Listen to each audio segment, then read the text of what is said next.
So I'm going to go ahead and open the meeting. Today is Monday, March 25th. It is now 6:07 PM. That clock is correct. And we are in the training room of the Public Safety Complex. This is a meeting of the Board of Selectmen in the Town of Paxton. We will also have a joint meeting with Finance tonight. Do you have a quorum? At the moment, no. Okay, so possibly I'll give you the opportunity to open your meeting if that happens. And then I also want to announce that we will be going into executive session at the conclusion of the open meeting to conduct strategy with respect to collective bargaining for the police union under MGL Chapter 38, Section 21.3, and then to conduct strategy session in preparation for negotiations with non-union personnel, being the town administrator, pursuant to MGL Chapter 38, Section 21.3. So starting off with the consent items, there are 3 of them. As per usual, I will read them off. Number 1 is to approve the meeting minutes from the regular meeting held on March 11th, 2024.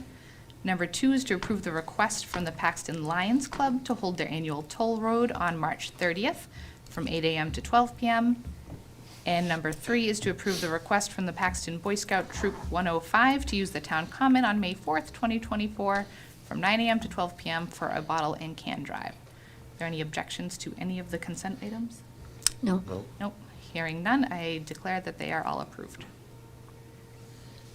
Under new business, so we are going to take a look at a request from the director of the DPW to install a new solar-powered speed, feedback, and school zone speed limit sign at a new location that will comply with the current standards set forth in Mass DOT Manual on Uniform Traffic Control Devices. I've had the opportunity to speak to Travis a bit about this, and I'm glad he's here tonight to present it. Come on up.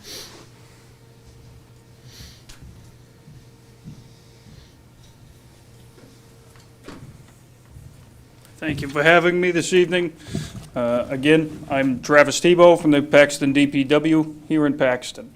In FY23, we were awarded a grant to receive 2 solar-powered speed feedback school zone speed limit signs through Mass DOT.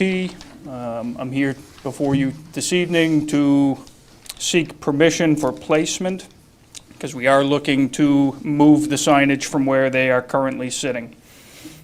We were looking to do that because the standards from Mass DOT through the MUTCD states that in rural towns, we are supposed to have 850 feet from the school property to where the school zone signs sit. Currently, on the westbound lane, we're about 60 feet from the driveway where that sign sits. On the other side, we're about 480 feet from the driveway. So we'd be looking to install these new signs on the westbound lane. We would be looking to move it roughly 60 feet. I know that this does not meet the 850-foot minimum requirement, but this is what was suggested of me by Mass DOT when I spoke with them, to get it as far away from the intersection as possible so that motorists, when they come through the intersection of 122 onto Maple Street heading towards Spencer, have ample time to see the signage. It's also due to lack of space before that, right? So we have 10 West in their parking lot, the Town Hall parking lot.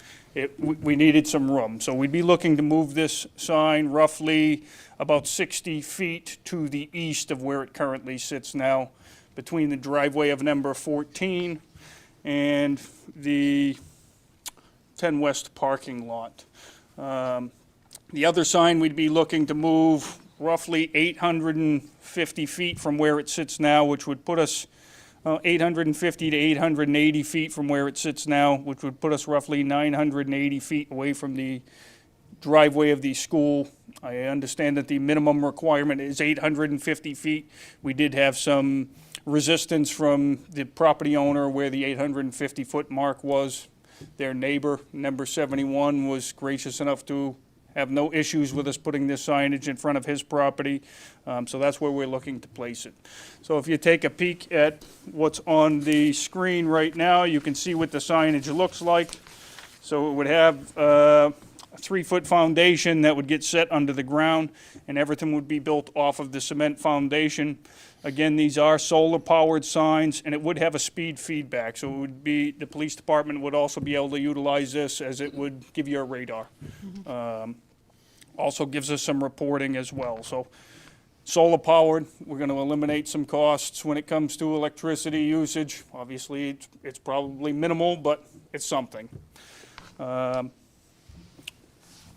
If you want to flip to the next screen, if I could, I'll just show you roughly what we're looking at for placement. Just gonna park over with you. Okay. So you can see where it says the existing signage now next to the driveway entrance. The other existing signage is here. I know it's a little confusing. So we'd be looking to move the sign roughly 60 feet towards the center of town on that side. And on the other side, as I stated, we'd be about 880 feet, 850 to 880 feet. Keep going to the, yep. So that would be in front of number 71 West Street.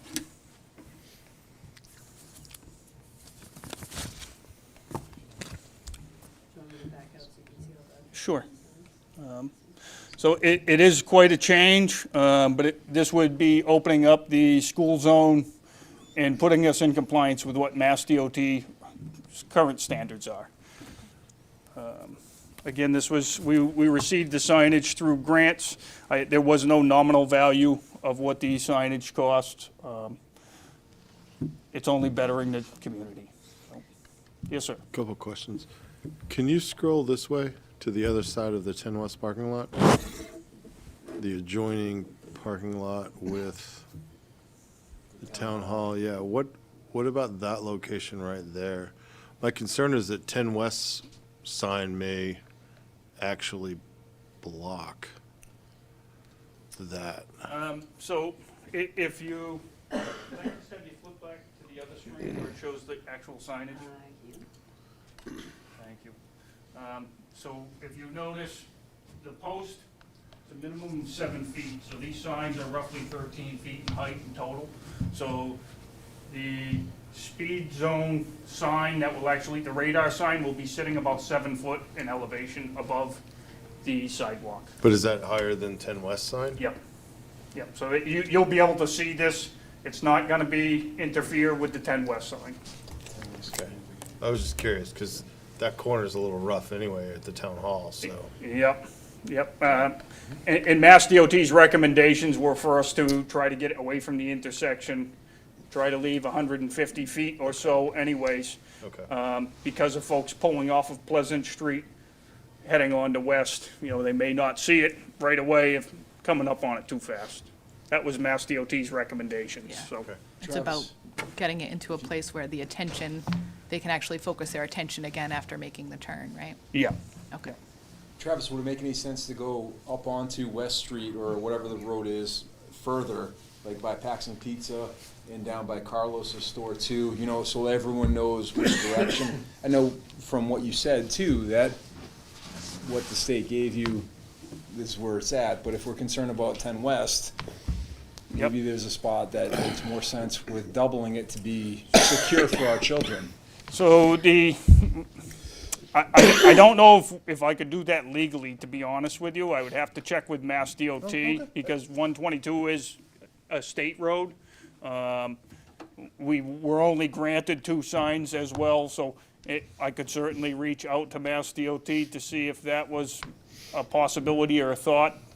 But it's off of the main entrance road, so I don't know if it really makes sense to have it on 122. But if we're concerned about 10 West's sign. Yep, I was just concerned Yep. about that blocking the school sign. Oh, okay. yep. Or versa versa, whatever. You know, if it's behind the 10 West sign, nobody's gonna see it. Do- That's a problem. Last I heard, 10 West is actually moving, so there's gonna be a new person there, so. I haven't heard that. I haven't heard that either. Okay, It's a news flash. yeah, apparently. Hot You're off the welcome. press. Quick question, are these requirements or recommendations? Like, do we have to do this, or is it just, Nope, so again, this was a grant that we applied for to attempt to do this, to upgrade the signage for the school zone. And in doing so, it would get us into compliance with Mass DOT standards. Okay. My only oh, I'm sorry, Mark, go ahead. Travis, how much is the grant and what's the cost of the town? There was no dollar figure associated with the grant. It was specifically for these signs.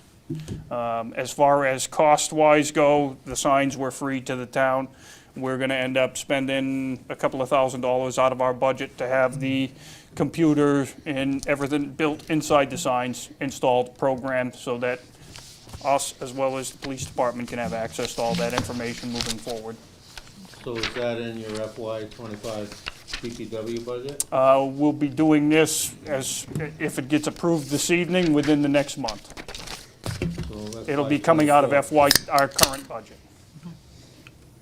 Okay. My only question, Travis, was the impact of the solar power. If, you notice the signs that we have for the pedestrians in the center of town, if it's cloudy, they don't work. Yep. Are we gonna run into the same situation? So from what I'm hearing from Mass DOT, the signs that are already in place throughout the state elsewheres haven't been having many issues with them at all, so I'm hoping that we're not gonna have these issues. So if it gets approved this evening, we get these installed, we're going to leave the existing signage there probably through the school year this year and take them down over the summer months to make sure that we're not having those types of issues. Yep, that makes Try to sense. rectify any Have- issues prior to doing that. Perfect, thank you. Any other questions for Travis? Hearing none. I think it sounds like a good idea, Travis. Thank you. Is there a motion? I'll make a motion to approve. Any? Hearing none, all those in favor? Aye. Aye. All right, all set. Thank you very Thanks, much. Travis. Thank you, Heather. All right.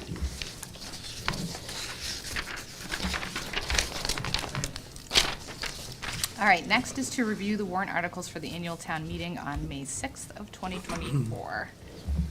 And let me get those warrant articles up.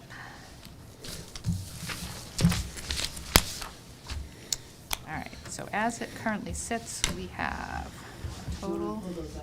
Yeah, please, that'd be great. We have a total of 16 articles. So what I'd like to do is our normal discussion with regard to the warrant articles. We will read the article, and then we will approve the article, and then approve it as the, at the location it sits on the warrant. So there's two motions. My remote's not Oh, working. No, the for what? invisible one? Yeah.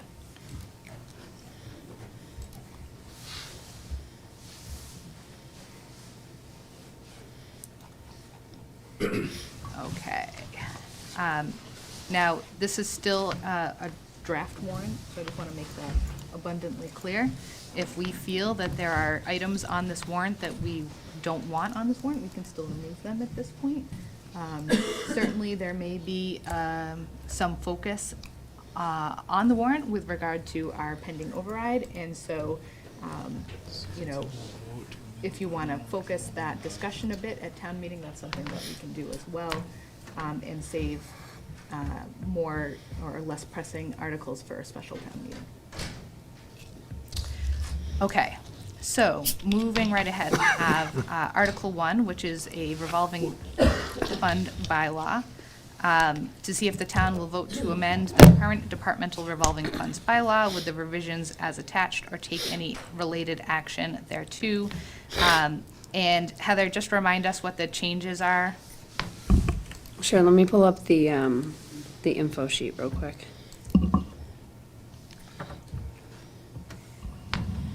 I think we got the rent, the 10 West rent is going into a revolver, right?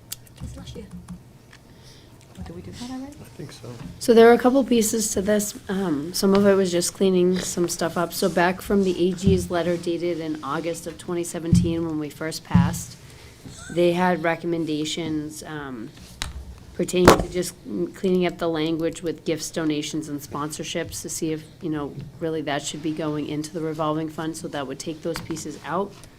And then it would clean up the library revolving fund.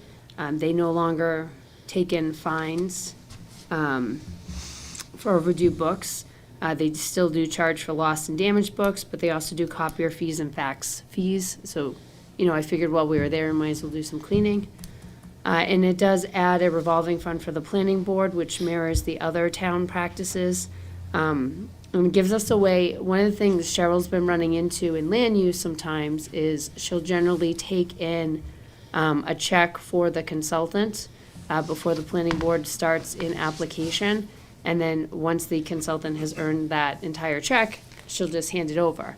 But sometimes what happens is the direct billing of the consultant to the applicant doesn't always get paid. So like we'll run into times where, it's been a month or two of work the consultant has done, they haven't been paid. So this kind of just resolves that piece, and I believe the planning board has already reviewed this at their meeting, and they were on board with that part. Okay, great. It gives them a little more flexibility. Okay. So is there a motion to approve Article 1? So moved. Second. Any discussion? Hearing none, all those in favor? Aye. Aye. Is there a motion to place Article 1 as Article 1 on the warrant? So moved. Any discussion? Hearing none, all those in favor? Aye. Aye. All right, moving on to Article 2. This is riveting television, folks. Bylaw on the Council of Aging, to see if the town will vote to replace the current Council on Aging bylaw in its entirety with the amended Council on Aging bylaw as attached, or take any related action thereto. And so I'm going to ask Heather just briefly what the major change was in the bylaw. There was quite a bit of change on that bylaw. It's replacing in its entirety what's already there. So you'll see up on the board right now, in the info sheet, I did pull from our 2019 compilation document, the two bylaws that were relative to the COA that are there. One was done in 1975 and one later in 1996. This was a more comprehensive set, and all of the language is attached on the draft warrant as an attachment. Excellent. And this has already been to town council, right? Town council had it the first time. He's reviewing the final changes. Okay. So I don't believe there were many that we had done at the first meeting a month ago. Okay. Is there a motion? I make a motion to move forward. Is there a paraphrase of what it was changed? So, I'm sorry. I don't have the actual document prior to, so that's why I'm asking. So at this point, we're just discussing among the select Okay, board good. in terms of, not to, Fair enough. you know. Thank you very much. But the full document is certainly Understood. available to you Understood. online. Okay, thank you. Yep. So it is a multi-page, so you can see right here, 1, 2, 3, it's 3 pages, so it's replacing 2 paragraphs. So the answer is there was a lot that was changed. Thank you for that. Yep. All right, so we have a, Motion to we have a motion on the table to approve. Is there a second? Second. I have a second. Is there any discussion? Hearing none. All those in favor, please signify by saying aye. Aye. Aye. And then also, is there a motion to place Article 2 as Article 2 on the warrant? So moved. Second. Any discussion? Hearing none. All those in favor? Aye. Aye. Okay. Article 3 is a Recreation Commission bylaw, to see if the town will vote to replace the current Recreation Commission bylaws in their entirety with the amended Recreation Commission bylaw as attached, or take any action related thereto. I'm not sure I've seen this yet before now, so are we still going forward with the Recreation Commission bylaw? As far as I know, is if it's up to the select board to warrant, but Recreation did put the bylaw forward. It is in the hands of Brian Folk, our town council. It's been in his hands for almost 2.5 weeks, so. Okay, But nothing has risen to the surface. These are the two current ones that allude to the Recreation Commission that are currently in our bylaw document. Again, one is from 71 and 1998.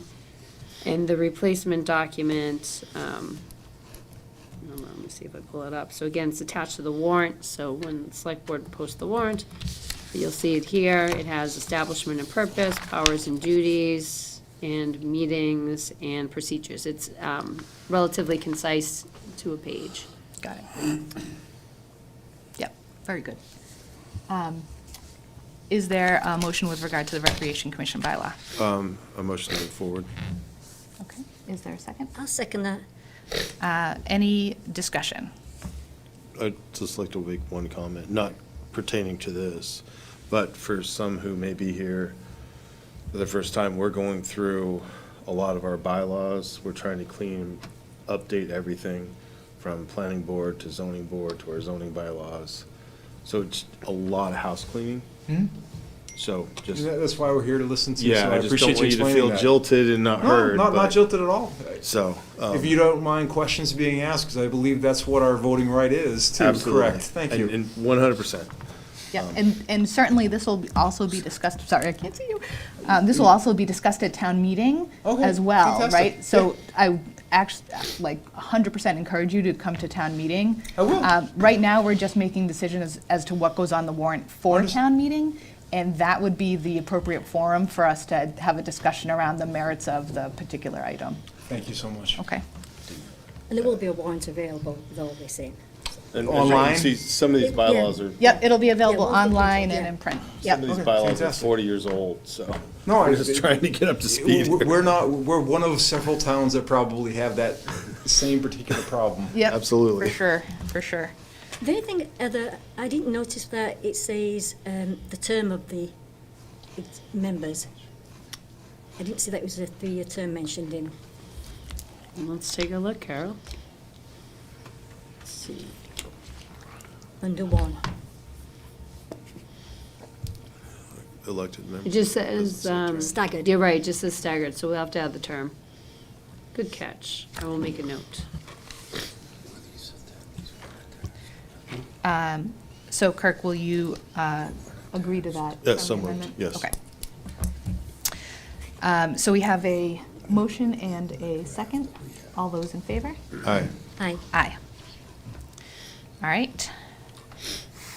And sorry, we got to place it. So the next motion, is there a motion to place Article 3, the Recreation Commission bylaw, as Article 3 on the warrant? So moved with the amendment of the terms. Second. Any discussion? All those in favor? Aye. Aye. Aye.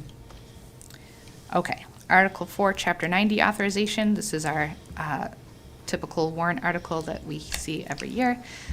To see if the town will vote to accept any funds to be allocated by the Commonwealth under authorization of Chapter 90 of the Massachusetts General Laws pertaining to highway funds, to authorize the Board of Selectmen to enter into contracts for the construction, reconstruction, and improvement of town roads, and to authorize the town treasurer to borrow in anticipation of receipt of said funds to be expended under the direction of the Director of Public Works or take any related action thereto. Is there a motion to approve Article 4? So moved. Second. Any discussion? No. Hearing none, all those in favor? Aye. Aye. Aye. Is there a motion to place the Chapter 90 authorization article as Article 4 on the warrant? So moved. Second. Any discussion? Hearing none, all those in favor? Aye. Aye. Julia, can I pose a quick question? Sure. It could well be that I did not see this, but these are drafts, you're discussing them, but at some point, these are going to go to the Finance Committee For for your us to recommendations as well. opine on all of these. In particular, Article 1, 2, and 3 say as attached, as attached, as attached. You've seen them, we haven't, they're not attached. It could very well be that a Finance Committee member wants to know what he or she is voting on. So will the attachment at some point be forthcoming, or what am I missing? They should be attached, they should already be part of the same document. So if you look at the warrant and scroll all the way to the bottom, they're there. So apparently I didn't go there. Is that what you're saying? There's No. a bunch of blank pages, I think, in between. Okay. Yeah. Got it. Come back. There we go. So you're all set, Mark? Yep. Okay, excellent. All right. Next, we get into finance articles. Apropos, I suppose. Article 5 is a repurpose article to see if the town will vote to repurpose the remaining funds previously appropriated by Article 5 of the 2022 annual town meeting. The town proposes a change of purpose to information technology improvements or act in any way thereon. Heather, do you want to give us a background? Sure. So we did discuss this a little bit at Finance Committee meeting the other week. So what we're looking to do is, for the past year or so, people have had trouble hopping onto the Wi-Fi networks in the various town buildings. All of our hardware, and my language here may not be 100% perfected yet. I will send it to IT to make sure I'm using the right terminology. A lot of our hardware, some of it ranges between, 7 and 10 years old. The normal lifespan for a lot of this is about 3 to 5. We've been experiencing different issues with it. We currently use Ubiquiti. There is a recommendation from the IT provider to switch over perhaps to the vendor Meraki. Provides a little bit more security on things, sends alerts, has a stronger protection. And it would require us to be able to upgrade the total cost. I'm waiting on the quote from them because FinCom did ask me for it, but they're working on getting the document to me of about approximately $40,000. And the idea is that we already have some money hanging out there from when we did the upgrade for the voice over IP phone systems for the town a couple years ago. We have a little bit more than 15K right now in it, but we are in the process of getting a few folks some headphones for those phones. It ended up coming in at a lower cost on the ultimate article than we had anticipated because we were originally planning on hardwired phones and we switched over to the VoIP phones instead. So instead of having that large cost, we just bought the phones outright. And then we still had funds remaining. So that's the idea, is to repurpose it towards the IT direction. We still have money in our regular budget to finish the upgrade, but this gets us halfway there, and the money is already kind of appropriated for an IT piece, so we're just repurposing. Yeah, it certainly makes sense because the IT infrastructure needs to be updated in order for the VoIP phones to work better. Okay. Is there a motion for Article 5? Make a motion to approve. Second? Is there any discussion? No. Hearing none. All those in favor? Aye. Aye. Aye. Is there is there a motion to place the repurpose article as Article 5 on the warrant? So moved. Second? Any discussion? Hearing none. All those in favor? Aye. Aye. All right. Article 6, revolving fund expenditure limits. To see if the town will vote to set the annual expenditure limits for fiscal year 2025 for all revolving funds established under the general bylaws as set forth below or act in any way thereon. Again, this is an article that we see annually. So Council on Aging has a maximum expenditure of $2,000. Recreation has a maximum expenditure of $250,000. Paxton Days is $5,000. Town rentals and leases is $4,000, and planning board, as newly established by the bylaw previously on the warrant, is now set at $20,000. Is there a motion with regard to Article 6? So moved. Second? Any discussion? Hearing none, all those in favor? Aye. Aye. Aye. Is there a motion to place the revolving fund expenditure limits article as Article 6 on the warrant? So moved. Second? All those in favor? Aye. Aye. Aye. I assume there wasn't any discussion on that. Okay. Article 7 is a free cash transfer. To see if the town will vote to transfer $9,200 from FY24 certified free cash for the outfitting of the new cruiser provided by Anna Maria College or act in any way thereon. Is there a motion with regard to Article 7? So moved. Second? Any discussion? Hearing none, all those in favor? Aye. Aye. Aye. Is there a motion to place the free cash transfer for the police cruiser outfitting article as Article 7 on the warrant? So moved. Second. Any discussion? Hearing none, all those in favor? Aye. Aye. Aye. Article 8 is another free cash transfer to see if the town will transfer the sum of $5,089.46 from FY '24 free cash to the opioid settlement special revenue fund or act in any way thereon. Is there a motion for Article 8? So moved. Second. Any discussion? Heather, do you want to just briefly Yeah. explain that for people that don't? Don't know. Sure. So I do have, so this is the information sheet, so we'll go with the warrant as well, like it's available. It'll be available online and usually the day of, and sometimes they'll have some more updates. You'll see that it says new policy change, so anyone who's bored and would like to read the state's guidance on this, it is attached, so it'll go right to the link for you. But what essentially happened is, a number of years ago, most municipalities opted into the large opioid lawsuits that were happening everywhere. And over the past year or so, we've been starting to get some of those proceeds in, 1,000 here, a few hundred there, this from Walmart, that from CVS, and et cetera, et cetera. And we were just putting them into one of the accounts, and last year, it was the thought of most municipalities that the current guidance was that we could roll it over to free cash and we would be all done, because most communities were like, thank you for the settlement money, we're not sure what to do this, let's just use it for the general purpose. And then the state came out with a policy change and said, no, you can't do that, you have to put it into some sort of fund somewhere to use for the purpose of prevention with regards to opioids. So a lot of the towns are going through the same process right now. We can create a special revenue fund, no problem. We already have, any new funds that came in, I think the past couple weeks, a couple $1,000s are into that. But in the meantime, we have to take out of what already closed to free cash last year, the amount, $5,089.46, and put it into the special revenue fund. So that's why it's on as a town meeting article, because we have to take it back from free cash to put it in the fund. Moving forward, any new money that comes in just goes into that special revenue fund, and eventually we'll come up with ways with police and fire and community members of how we can put that money back into the community for those purposes, but for right now, it will just sit there.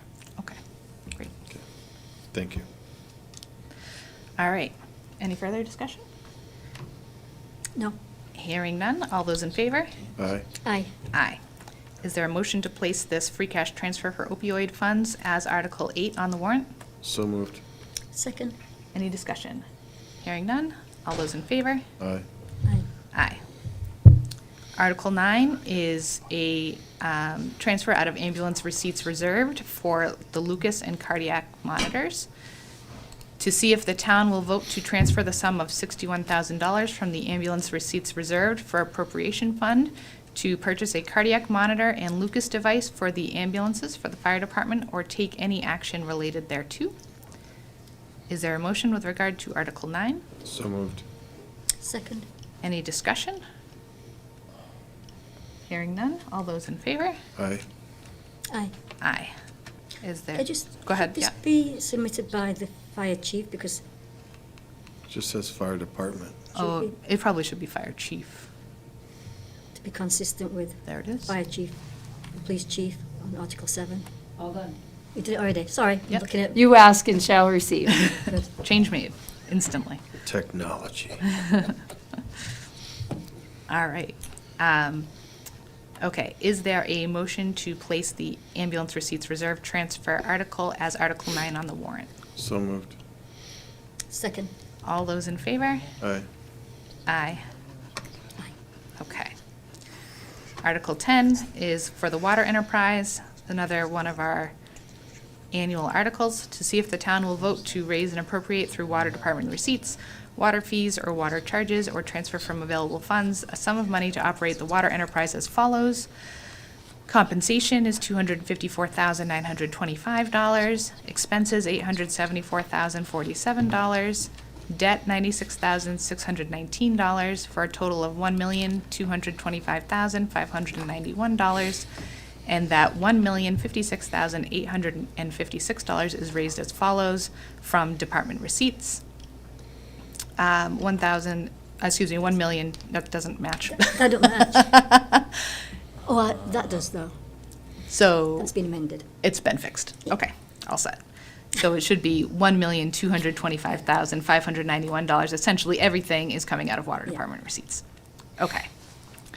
Is there a motion with regard to Article 10 So moved with the typo With the- revision. with the Well, correction? Yeah. Okay. Second. Any discussion? Hearing none, all those in favor? Aye. Aye. And is there a motion to place the water enterprise article as Article 10 on the warrant? So moved.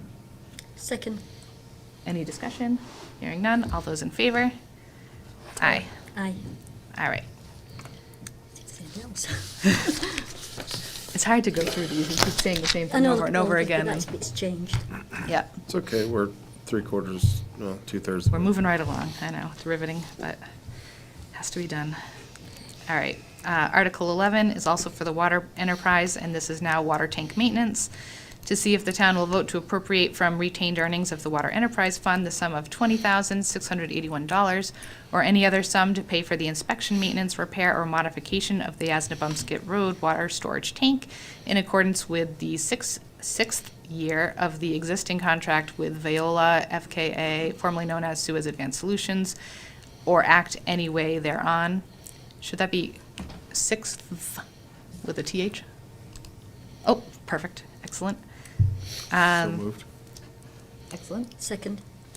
Any discussion? It's nice to see that some go down. I know. That was a much larger money, sum of money before. All right, all those in favor? Aye. Aye. Is there a motion to place this water tank maintenance article as Article 11 on the warrant? So moved. Second. Any discussion? Hearing none, all those in favor? Aye. Aye. All right.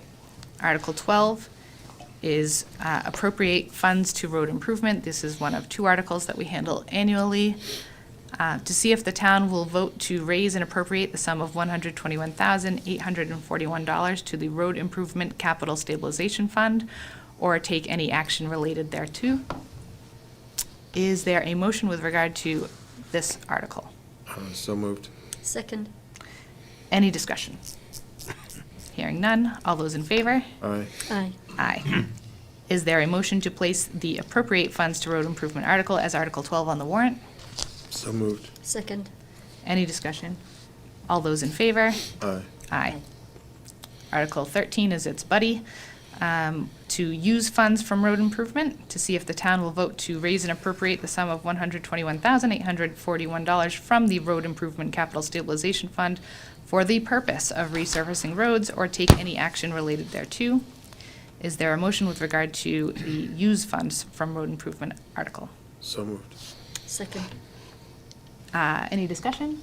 No. Hearing none. All those in favor? Aye. Aye. Aye. Is there a motion to place the use funds from road improvement article as Article 13 on the warrant? So moved. Second. Any discussion? All those in favor? Aye. Aye. Article 14 is for Wachusett Greenways. To see if the town will vote to raise and appropriate or transfer from available funds a sum of $1,100 or any other sum to be used for the expenses for Wachusett Greenways, an 8-town collaborative, said funds to be administered and expended by Wachusett Greenways or act in any way thereon. This is something we do annually. Is there a motion with regard to Wachusett Greenways article? So moved. Second. Any discussion? Hearing none, all those in favor? Aye. Aye. Aye. Is there a motion to place the Wachusett Greenways article as Article 14 on the warrant? So moved. Second. Any discussion? All those in favor? Aye. Aye. Aye. All right, now we get to Article 15. These have changed. Okay, so the document I have in front of me is slightly different than what we're looking at.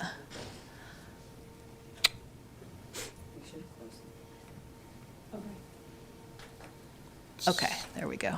Different than what I'm looking at, too. All right, so it's currently Article 15 on the warrant. Is that where you want to keep it? Okay. So this is going to be for Bay Path. And bear with me because this is a little bit different from what I have. Okay, so I'm going to read it off the screen. To see if the town will vote to raise and appropriate the sum of $590,026 to pay its assessed share of the Bay Path Regional Technical, I think we're missing a word there, school budget for the fiscal year beginning on July 1st, 2024, or act in any way thereon. I think it's Regional Vocational Technical.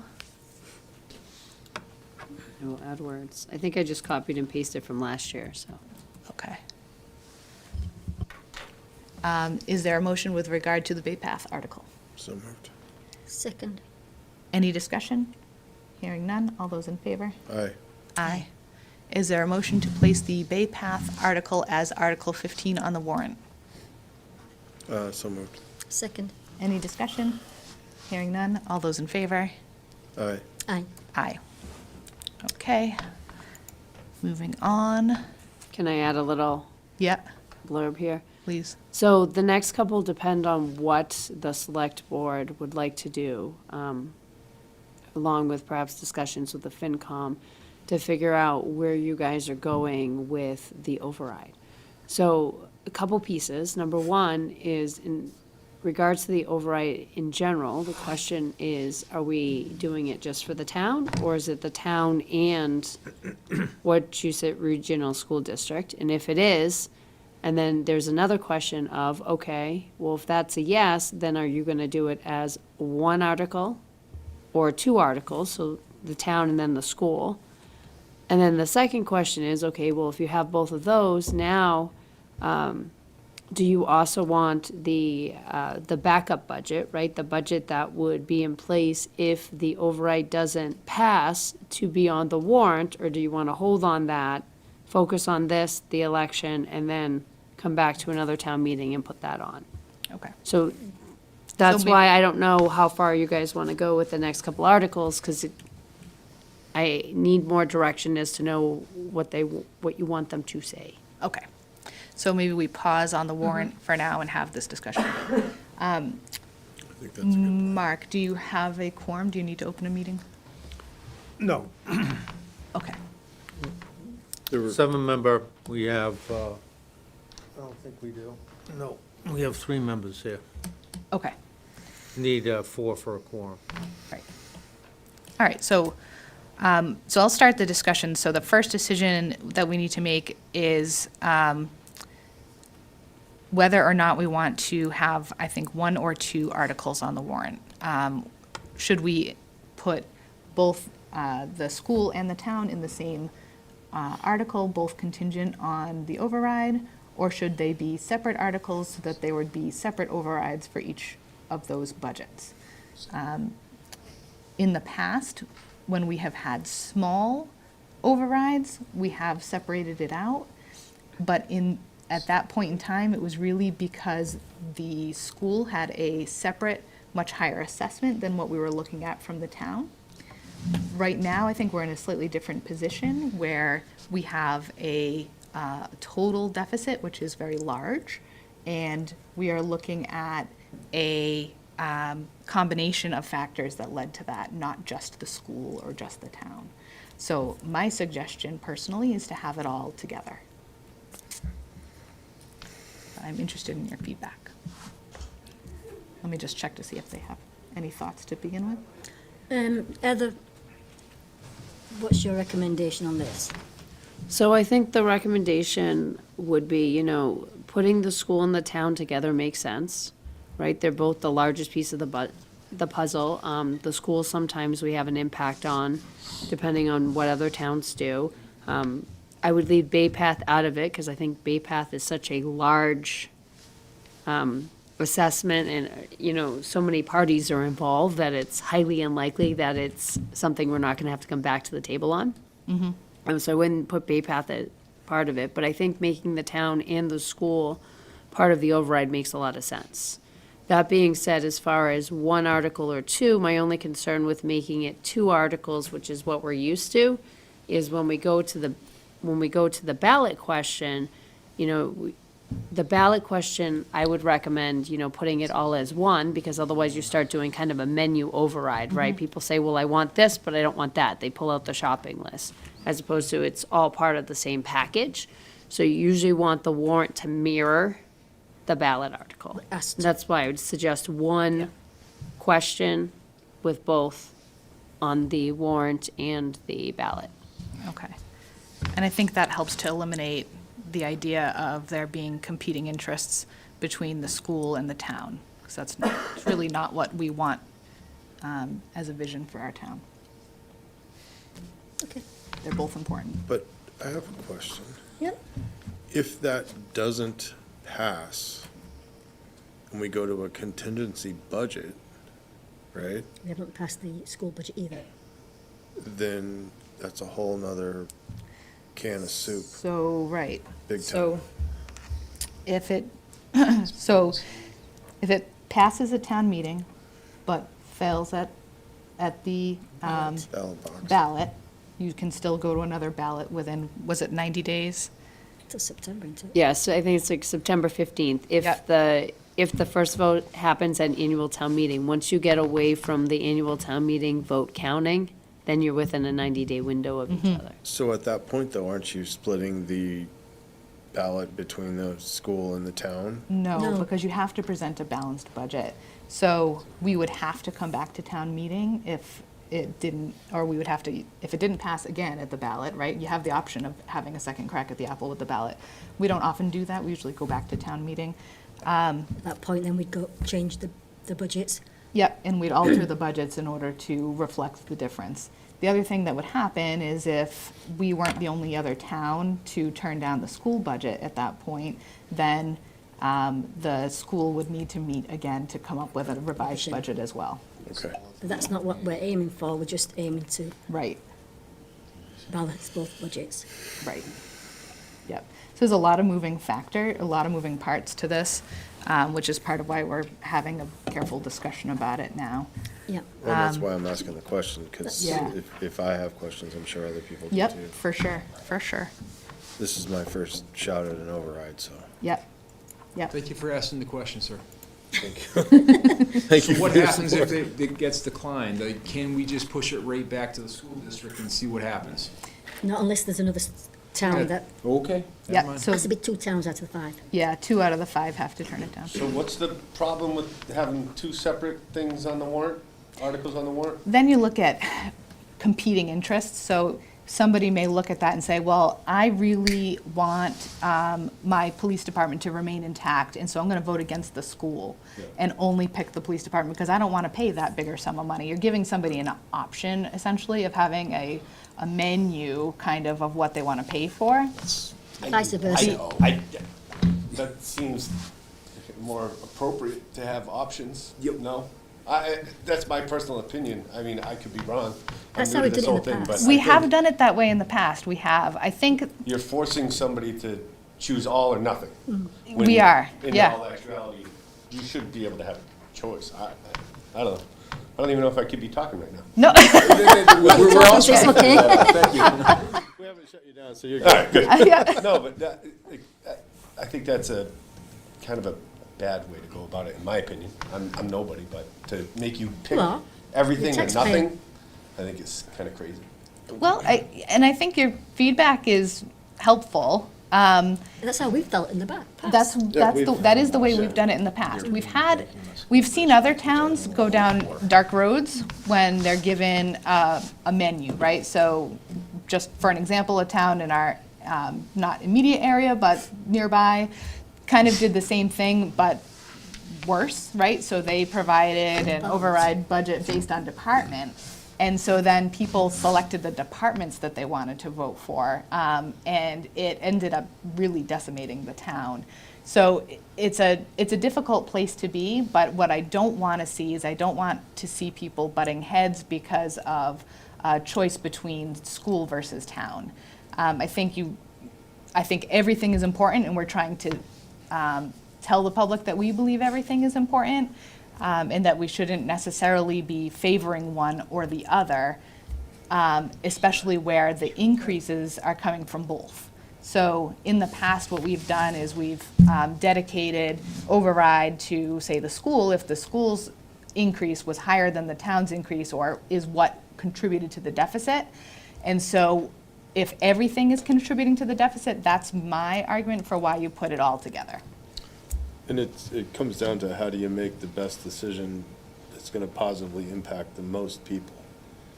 And sometimes there's a fine line as to where that lays. But we're also super interested in understanding where the budget, where money is going and being allocated, where we're seeing what the deficit is, what's being spent before that too. Is there other options to raise the money is what we're curious about too.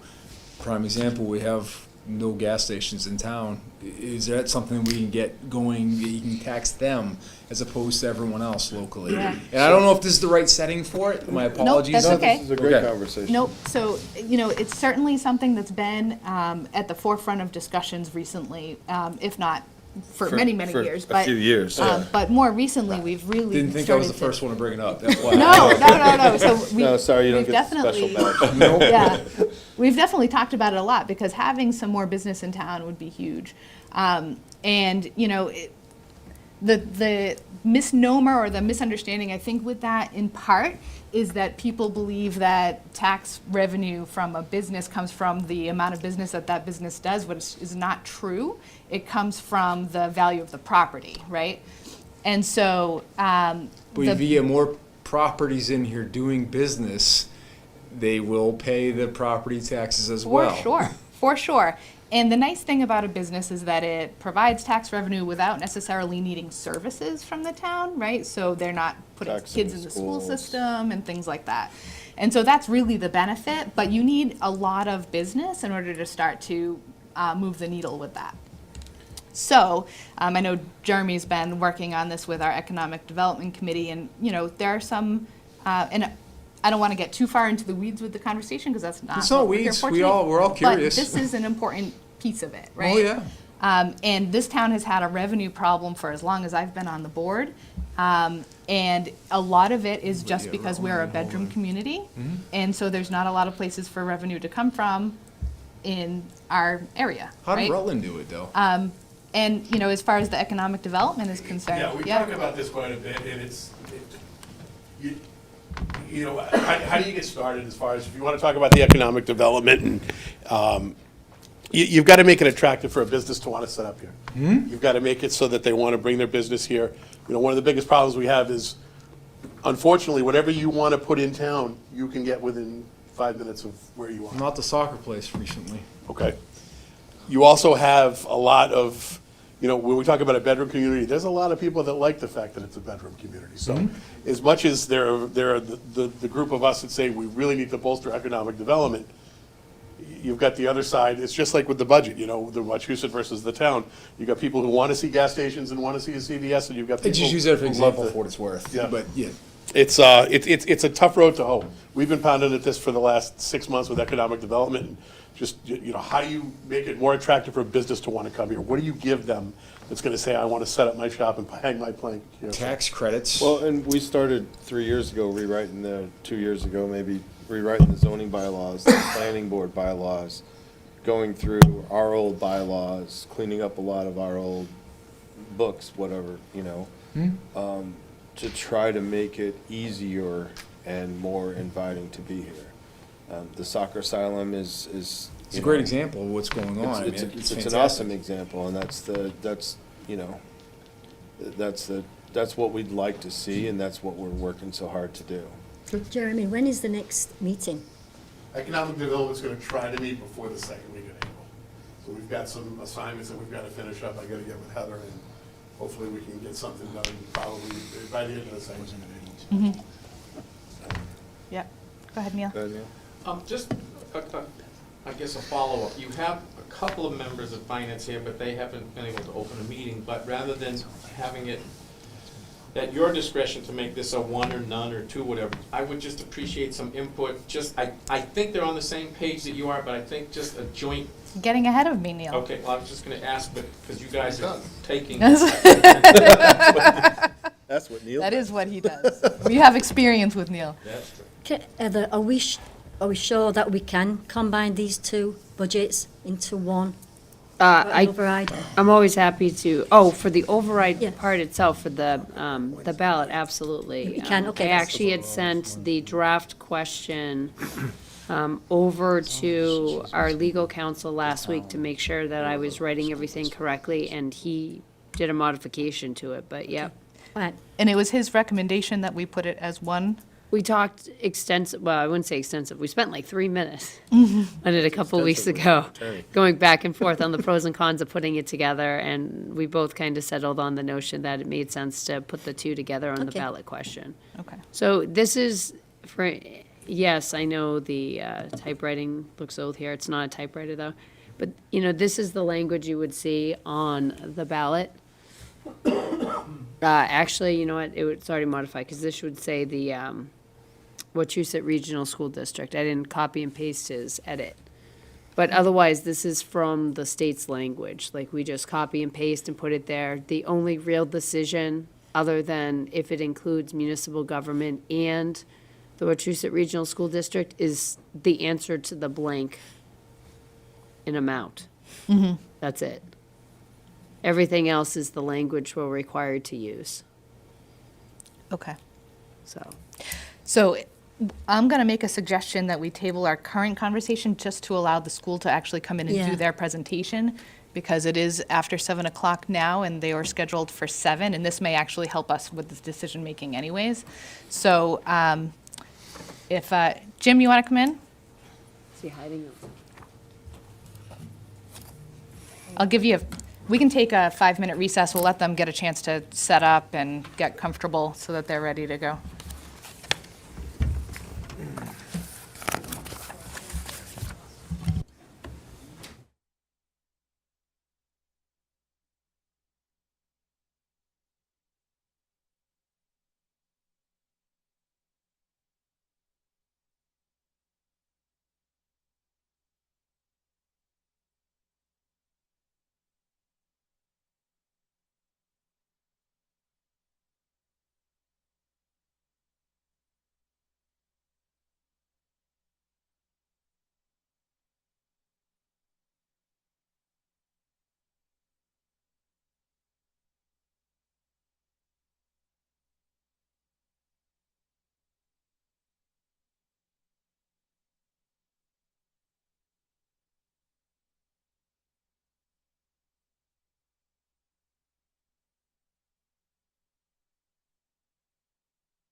have Jim Riley here to present it. Thank you for coming. Thank you. I apologize, I put Finance Committee up there, but thank you to the Select Board. Nice to see you, and we've got something coming here as well. I'm happy to, whatever style you'd like. If you want people to be able to ask questions during the presentation, I'm fine with that. Or if you'd like me to pause at the end, I'm fine with that format too. Honestly, whatever works with your meeting. So what I would ask is just hold your questions for now. We'll let him get through his presentation. That way, if there's any answers to your questions that come up during the pendency of his presentation, then you get that answer, and then we'll ask the questions at the end. Sound good? Sounds perfect. Okay. Thank you very much. We appreciate the opportunity as well. Can I make an AV point? I don't know if everyone in the audience is going to hear. I mean, Jim, you're a little bit away from the Would microphone. you rather have me over here? Yeah, is that okay? No, it's fine. I'm happy to do whatever. There It we feels strange behind there, and it's always, all good. You can hold it if you really Yeah, want you to, can but it hold might be a or little wrap awkward. it around, or I feel like I'm on. Stick it in your front pocket. And so I just want to make a couple of acknowledgements, and I've said this in some of the presentations before. This is a little bit adapted from what we had done in the general budget meeting. But I want to acknowledge a couple things. This is not the budget that I want to be here to present for a couple different reasons. And these are the reasons, really. I think for school committee and for myself as the district administration, it's frustrating for the things that we weren't able to put into this budget. Continue to advocate for improvements in the district, and some of those have to do with looking at some of the ways we staff our buildings and other items. But I also know it's a great frustration for the towns because it's coming in at a high assessment point that was unexpected. And I do feel like, and I've said this before, we want to be good partners with our towns. And so it's really a lousy conversation to have. And I just want to get that out at the very beginning. It's frustrating on a number of different levels. My goal is really just to share the decision-making process that we went through, what we included, what we didn't, and why, but also show you some data in terms of how we feel like we can support those decisions, and that it was a fair budget, even though it's not a budget, again, that I think checks a lot of boxes either for our towns or as district administration or for the school committee. And so tonight, I'm hoping to just share with you our district financial status, give a quick recap of FY23, talk to you about where we are in FY24, talk about the development process we went through for this year's presentation of the budget, what the draft budget is at this point, look at some capital improvements and requests, and then some considerations and next steps. We also have a point in this presentation where we were able to add some information. We had gotten some questions, and so we added some information that some of the towns were asking for. And I just, want to start out, it's hard coming to the towns and talking about finances because, quite frankly, when I was here last year, it was embarrassing. The district had not had a good financial reputation, at least in recent years, and I think that has to be acknowledged. When I came to this meeting last year, I shared a lot of items that were well overdue and that we were very behind on. We had an FY21 audit that we hadn't completed. We had not completed our FY22 audit. We had not completed our FY22 end-of-the-year report. We had not received or submitted our FY22 excess and deficiency certification. We had cash reconciliations that went all the way back to July 2021. And we had journal entries that had not been completed until from all the way back to July 2021. Happy to say that all of those things have been resolved, and that's all really due to our Director of Business and Finance, Michelle Grisey, really Herculean what she's gotten done. It's really 2 to 3 fiscal years of work in less than 1 calendar year, and so thank her for all those efforts. It's continued this year as well. Our FY23 report has been submitted and completed. We have received our FY23 excess and deficiency certification, and our FY23 audit is actually in progress. It should be completed by the end of April. And so we're fully back on track, and I just thank Michelle for all her hard work. She deserves all the credit. Well done, Michelle. Thank you. Thank you.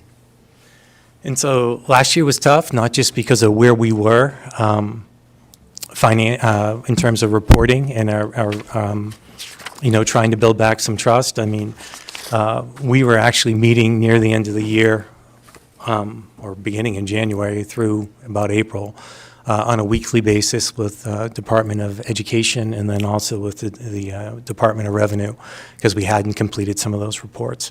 And one of the hard things, and I had said this when I first joined the district last July, a year ago in July, was we were worried about the budget, because one of the meetings, the first meetings I attended, we had to do transfers in excess of $1.6 million just to balance the budget. And at that time, and I believe I shared this last year, we were worried because if that budget was off by that much, and it was what that last year's budget was based on, the likelihood that we would have to look at our spending and that we would go over again was quite high. We put in a budget freeze in effect in January of the year when Michelle first came on. It was one of the first conversations we had was, we got to do a budget freeze. She told me, but we continued to be worried about where we stood. One of the hard things when you haven't completed your end of the year report is you really have a system that hasn't reconciled itself, and so it's very hard to know actually where you stand in the current fiscal year.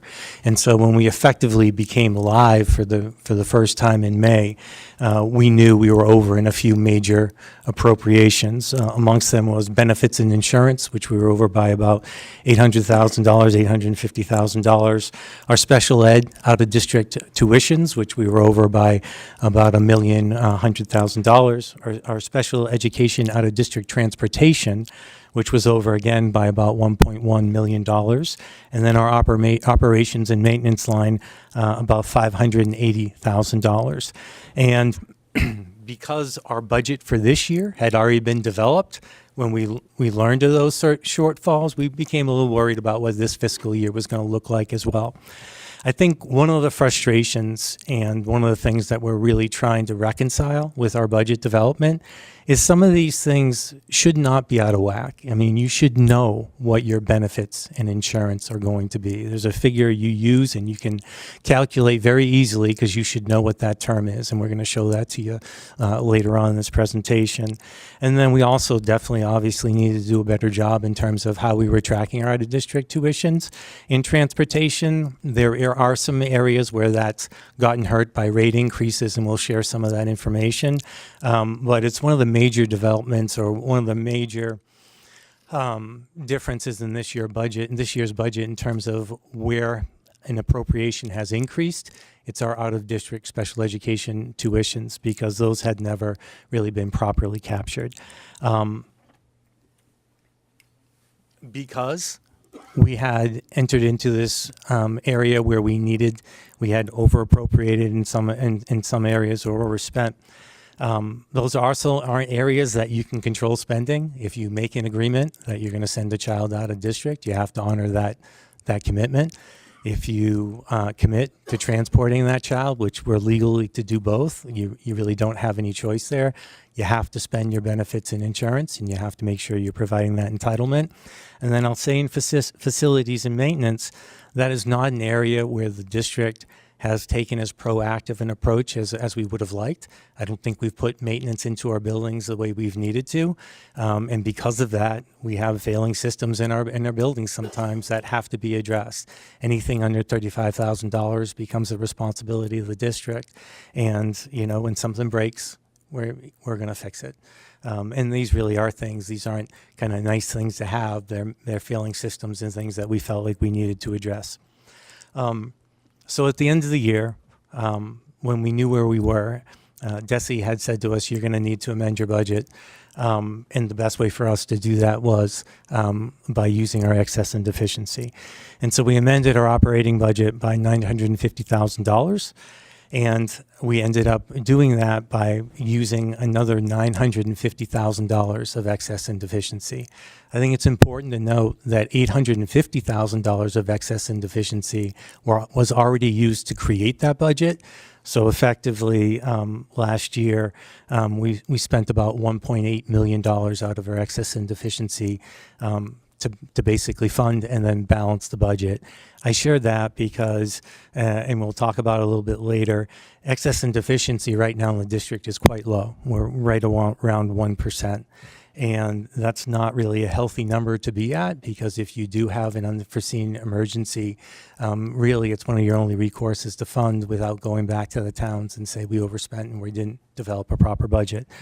It's one of the things I think we're working to adjust our approach to, because this certainly would have been a year where we would have liked to have advocated to school committee that we'd like to help out the towns, because we really got hit on our state funding for Chapter 70.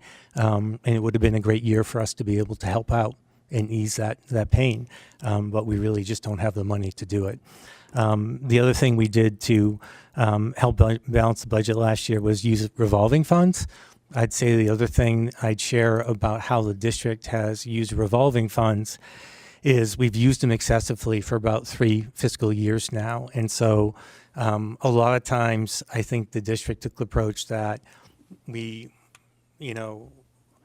are going to say we can make the budget work. And they did that by using excess deficiency as a revenue source, using revolving funds as a revenue source, but to the extent that we were using revolving funds more than they were coming in.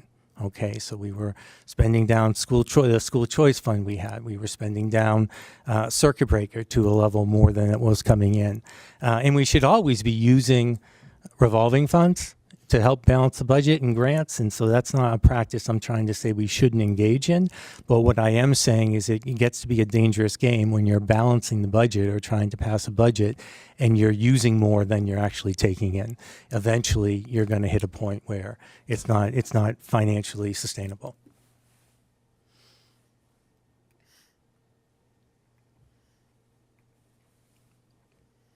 And so where are we this year? We did receive excess and deficiency. It's been certified for about $1.2 million. That equates to a little bit more than 1%. We're allowed to keep up to 5%, which would be $5.8 million. I'm not advocating or suggesting that the district should be keeping $5.8 million in its excess and deficiency. But what I am saying is that 1% probably isn't the amount we want in that account. If it goes over 5%, we automatically return it to towns.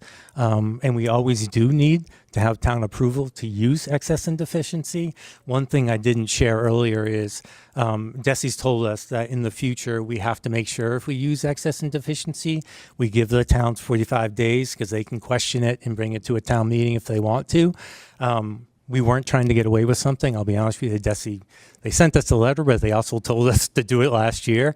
It was just because, A, we didn't know and they knew we didn't know. And then also there really wasn't other recourse. I can tell you right now that we know where we are right now in FY24. And if we need to use excess and deficiency, we'll definitely honor that 45-day timetable. If it's approved by school committee, the towns will have appropriate time to act. One thing I didn't share is the other thing we did with excess and deficiency last year was we appropriated $100,000 to go back to towns, and that came off the town assessments. And that was something that we felt it was important to honor, even though we didn't have a lot of excess and deficiency. We knew from last year, hearing from the towns, that that was frustrating. And so we did try to make what we could make available and requested school committee to approve that, and they did. So ultimately, school committee made that decision. I think that was the right thing to do. So that's where we are in excess and deficiency. I think the other thing I'd share is that we are continuing to look at our special education tuitions because that line item, once again, was underfunded this year. We're still looking at operations and maintenance. I think we're going to be looking at operations and maintenance every year. We really have to try to find the sweet spot for that budget item, and a lot of our buildings are reaching an age where the systems are failing. And so we're trying to be proactive about it, have a capital plan, present capital improvements when we feel like they're appropriate.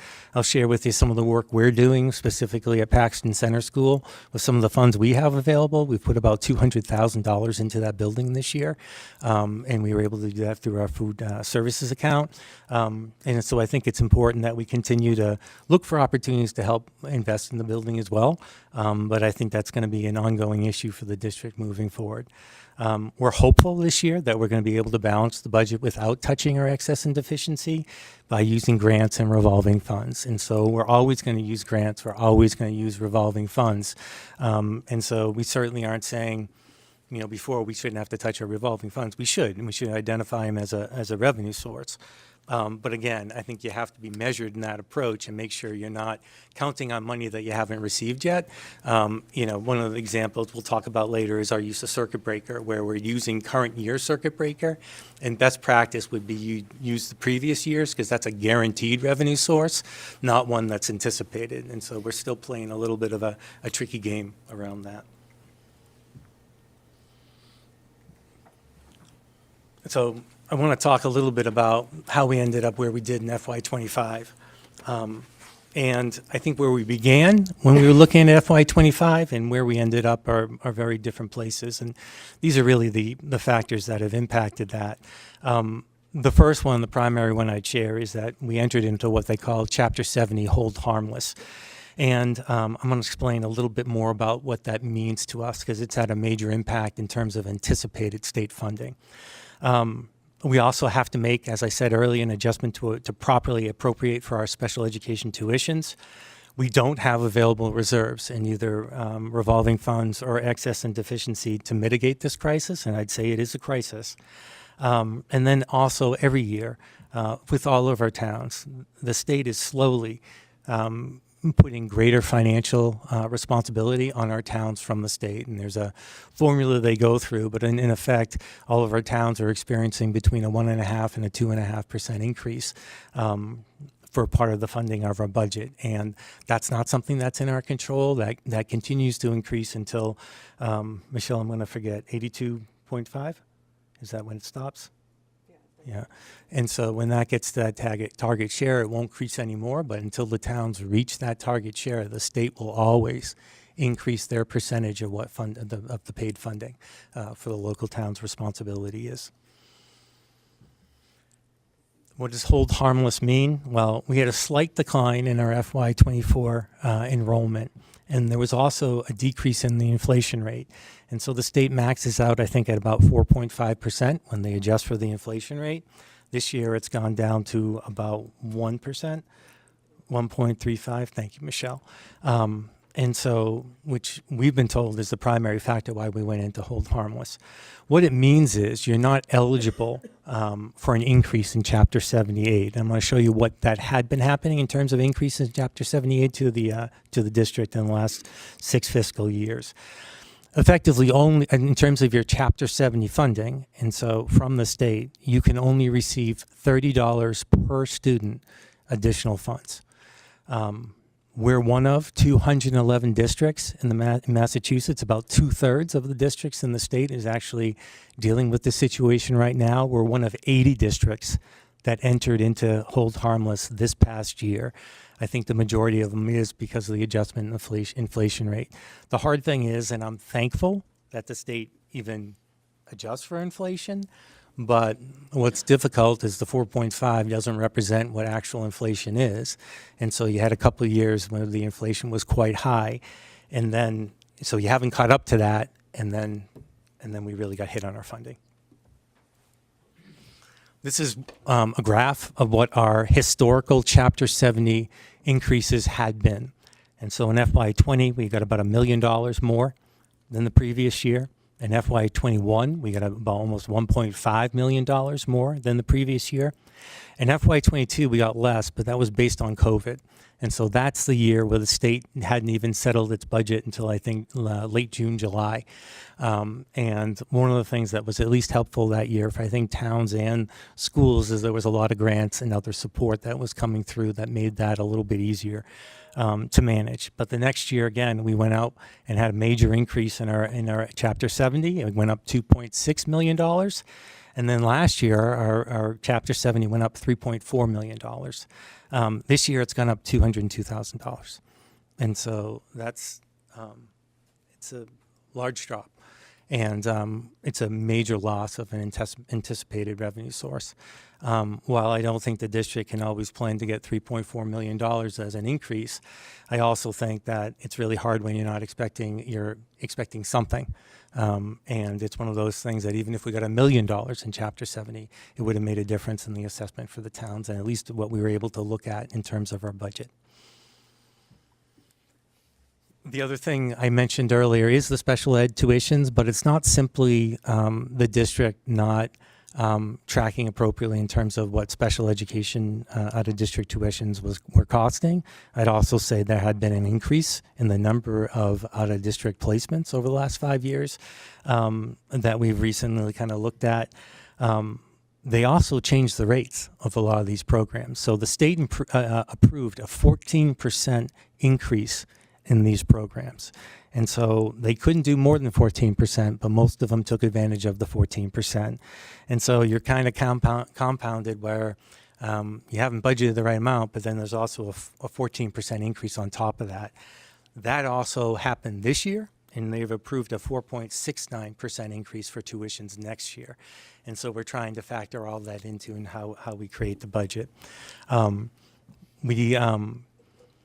As I said earlier, we did not know where we stood in terms of exact expenditures until May of last year.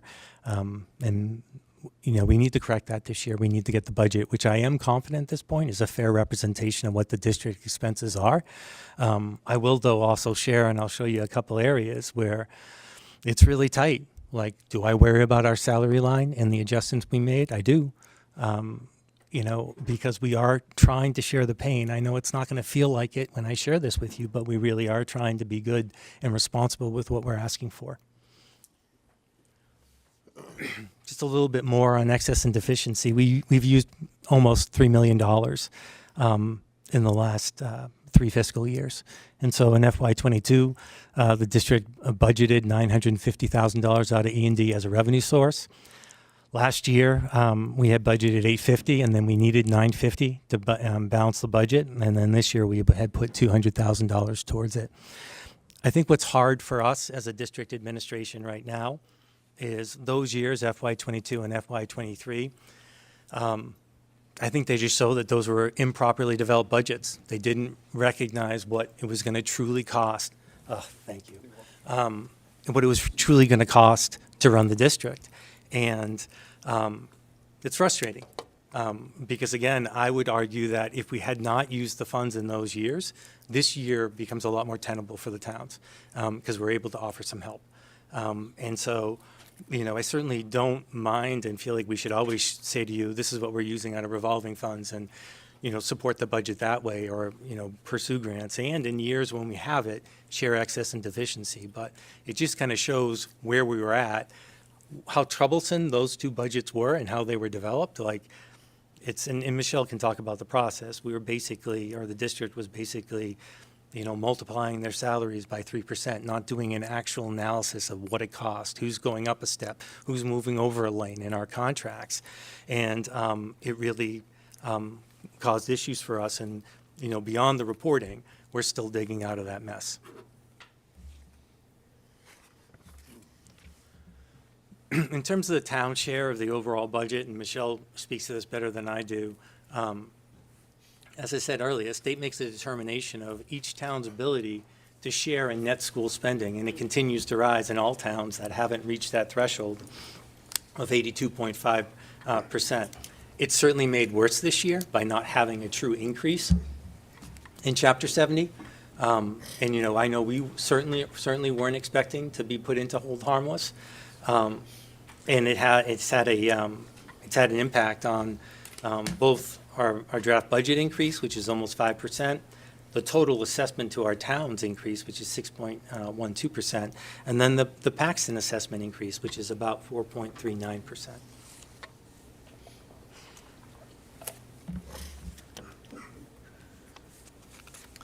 The additional challenges in this year's budget, our transportation contract increased by 11.5% this year. And so our transportation contract had expired, and so we had to go out to bid. We only had one bid. and that bid was with our current vendor. It has a first-year increase of 11.5%. Transportation has gone up across the state. I'd say we're a little high, but we're probably in the middle in terms of what some districts are experiencing, to be honest with it. I think a lot of transportation contractors have looked at kind of this as a makeup year when they come back out of it. We were fortunate enough to extend our contract for 2 years. The last 2 years, it originally was a 3-year agreement, and we had opportunities to extend it, and we did, and we benefited from low increases those years. After this year, it will go down. It will be about 5.5% in subsequent years, so that would be what we paid in year 2 and year 3. And those are also the increases that if we choose not to put out to bid again after year 3, we could also have those terms in years 4 and 5, and we'll have to see if that's beneficial to the district and towns at that point. The other major issue we have is that we have contractual obligations where like most schools districts, we're 79 to 80% human capital people, right? And just with our contractual obligations and other cost of living adjustments, it was about an increase of approximately $3 million. And those are, and I'll talk a little bit about our staff, but those are some of the fixed costs that we really truly don't have a lot of control over. And we're hoping to show you today that really any of the appropriations that have changed, we can show you the data behind that and why we've made those decisions. Just for understanding the context of this, we have negotiated contracts and with school committee support. They're actually the agents who sign off on increases. We're in a 2% increase year for the teachers and all of our unions. Next year for the teachers and what we're negotiating with almost all the unions is a 2.25 increase. And then for the teachers in year 3, it's a 2.75 increase. One thing I'd say about the 2.75 is the district also got an additional day. We traditionally only had 3 PD days, so an opening day and then 2 PD days. It's commonplace that you have at least 4. And so that put us in a better situation because honestly, much of the time, one of the things that we've made a major commitment to in the district is trying to get some high-quality instructional materials in. You know, we moved on to a new ELA program for our elementary students that will be starting next year.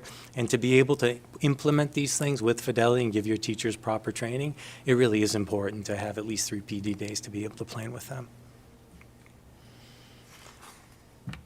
And so, you know, really just to highlight, you know, some of the things we've been dealing with, it's a fallout from poor budget development practices, using $2.95 million of E&D for the last 3 fiscal years, experiencing over 2.5 increase in special ed tuitions and transportation that we needed to adjust for from the previous fiscal year, entering into Chapter 70 hold harmless status, and it all resulted in the largest overall town assessment increases in recent years. And like I said before, we certainly want to acknowledge that. I'm going to share, and don't get mad, because what I'm going to share with you right now is where we started. It's not where we end, because I started with the slide and somebody raised their hand. It's like, how can you tell us you're doing all this when you're telling us it's tough? I'm just showing you where we started, all right? And I think we should start this way every year. We're in the kid business, right? We're doing the best job we can educating students. And with that, you know, I think we always want to look at our budget of what do we truly need? Where are we lacking? What aren't kids getting? What could they really deserve to make their education the best it can be? Which I think is in obviously all our students' interest, but also in our town's interest. We want to have a school system that people feel is a great benefit of living in one of our towns. And so I think it's beneficial on a number of levels to go through this process. And we started with 20 school and departmental buildings. We met with every principal. We met with every department. We asked them what they needed, what maybe they thought that they weren't able to do, but they would really want to advocate for. And we went through, we had a budget retreat with our school committee that was really well attended in January. And we came and we showed them those requests. We showed them this is what some of the departments are asking for. This is what the schools were asking. And we had a really good conversation about what school committee felt like they wanted to support, what adjustments we would want to advocate for. And, you know, what, if we could get it into the budget and have it supported, could really make a difference for our students. We also wanted to make sure that the forecasting for this year's budget was based on the actual expenditures that we were experiencing this year. So we weren't going to have missteps like we had in the past, specifically around our special education out-of-district tuition. The other thing we did this year is we did a strategic plan. And we wanted to make sure that whatever we had committed to in the strategic plan, that was held on to and was budgeted and appropriated for. And so the big things, when I had met with school committee and we looked at it, is we were looking at a few things. We wanted to honor some really specific school and departmental requests. We wanted to invest in our technology, our infrastructure upgrades, and so some of that had to do with the systems in the school, but a lot of it had to do with the equipment that we were allowing teachers to use, because as you're moving up and as you're changing curriculums, you want to make sure people can seamlessly implement it. There's nothing worse when you're already taking a chance and trying something new where it's not working as quickly and as cleanly as you would like it to. We also, and I came to you last year, and one of the things that happened here in Paxton is we were able to make some class size adjustments where, I'm trying to think if it was second grade here in Paxton, but you would have had class sizes of about 27 if we hadn't added a teacher. And we were able to add teacher through last year's budget. And we want to try to do that every year wherever we can. And so we wanted to commit to that. We also wanted to commit to trying to get our counseling staff to where we would like it to be. I'll show you some of our staffing ratios in a minute. And then also make sure we're continuing to invest into our facilities and try to advocate for some of those things. Basically, though, we understood that that was going to be possible this year. And so we recognized what we were facing. We were trying to be cognizant of the impact on the towns. And we did, though, try to take the approach that we need to absolutely protect our essential services. And so our revised approach was we wanted to concentrate on a strategic plan. And the major thing we wanted to commit to in the strategic plan was that adoption of our new elementary curriculum. And so one of the things you'll see in that line item, we'll point it out to you, that has increased, and that's the reason why it increased. I can say that that was very important for the district to move on through. The curriculum we're using is one that they've had stories in the Boston Globe about and other places. It doesn't follow what they call the science of reading, so it's not beneficial to kids. And in many ways, I think people have felt like it could actually serve as a barrier for some kids as they learn to read. So it was really important that we commit to that and make sure we put that into place. There was a need to look at some essential work in our district buildings. And so the high school is going on to about 20 years since it was refurbished, and there was a major improvement on it. And so right now, and I'll show you in this budget, another reason why facilities has gone up is to support work at the high school that we view as absolutely essential. And I'd say two of those items particular are, right now, on a daily basis, our intercom system at the school does not work the way it should. And so there are days where effectively you couldn't communicate to every child and teacher in that school. And I don't have to remind people that in this day and age, if there's a true emergency, that's an essential function that you need to have happening. And so we're trying to get as much intercom phone work that we can get done next year, but make sure that the intercom is operating to a level it needs to. The other thing in this year, and this is part of my frustration in terms of how the district has tracked its needs, and track is a bad word to use because we lost use of our track for a year because there wasn't any plan when it wasn't able to be used, and effectively the state said you can't use this for competitions because we hadn't kept it up. That was one of my first meetings before I even became superintendent. We had to find a way to find $300,000+ to fund that. But like that, at the high school, they've had a failing sound system in the auditorium, I think for probably a year and a half now, and they've been trying to keep it together. This year, we've had to rent equipment for them to do performances. And I think Wachusett has a very proud sports tradition in a number of ways. Girls basketball just came in second in the state. But there's also wonderful music and theater arts programs at the school. And I think none of us feel like it's acceptable that they don't have an operating sound system for them to put on the performances that they work so hard to create. And so that was, for us, an essential need as well. The other thing that we're advocating for is to finish, we had started a process of funding for an emergency generator at the early childhood building. It's the only school, it's the only building, the Jefferson building, that doesn't have an operational backup system. So if the power goes out, the other issue in that building is we share it with the Early Childhood Center, and we have the technology infrastructure in that building. And so effectively when the power goes out, Several of our towns, I believe, including Paxton too, as well, lose their communication ability through the schools. And then we didn't fund them, but we're hoping to continue to look at our own operational budget and see if there are any efficiencies that we can discover. Because we do have class size adjustments that we would recommend this year in some of our classes, like we were able to do in Paxton last year. And we do need to continue to look at our counseling staff, because we're not really where we should be in terms of offering social emotional support to our students.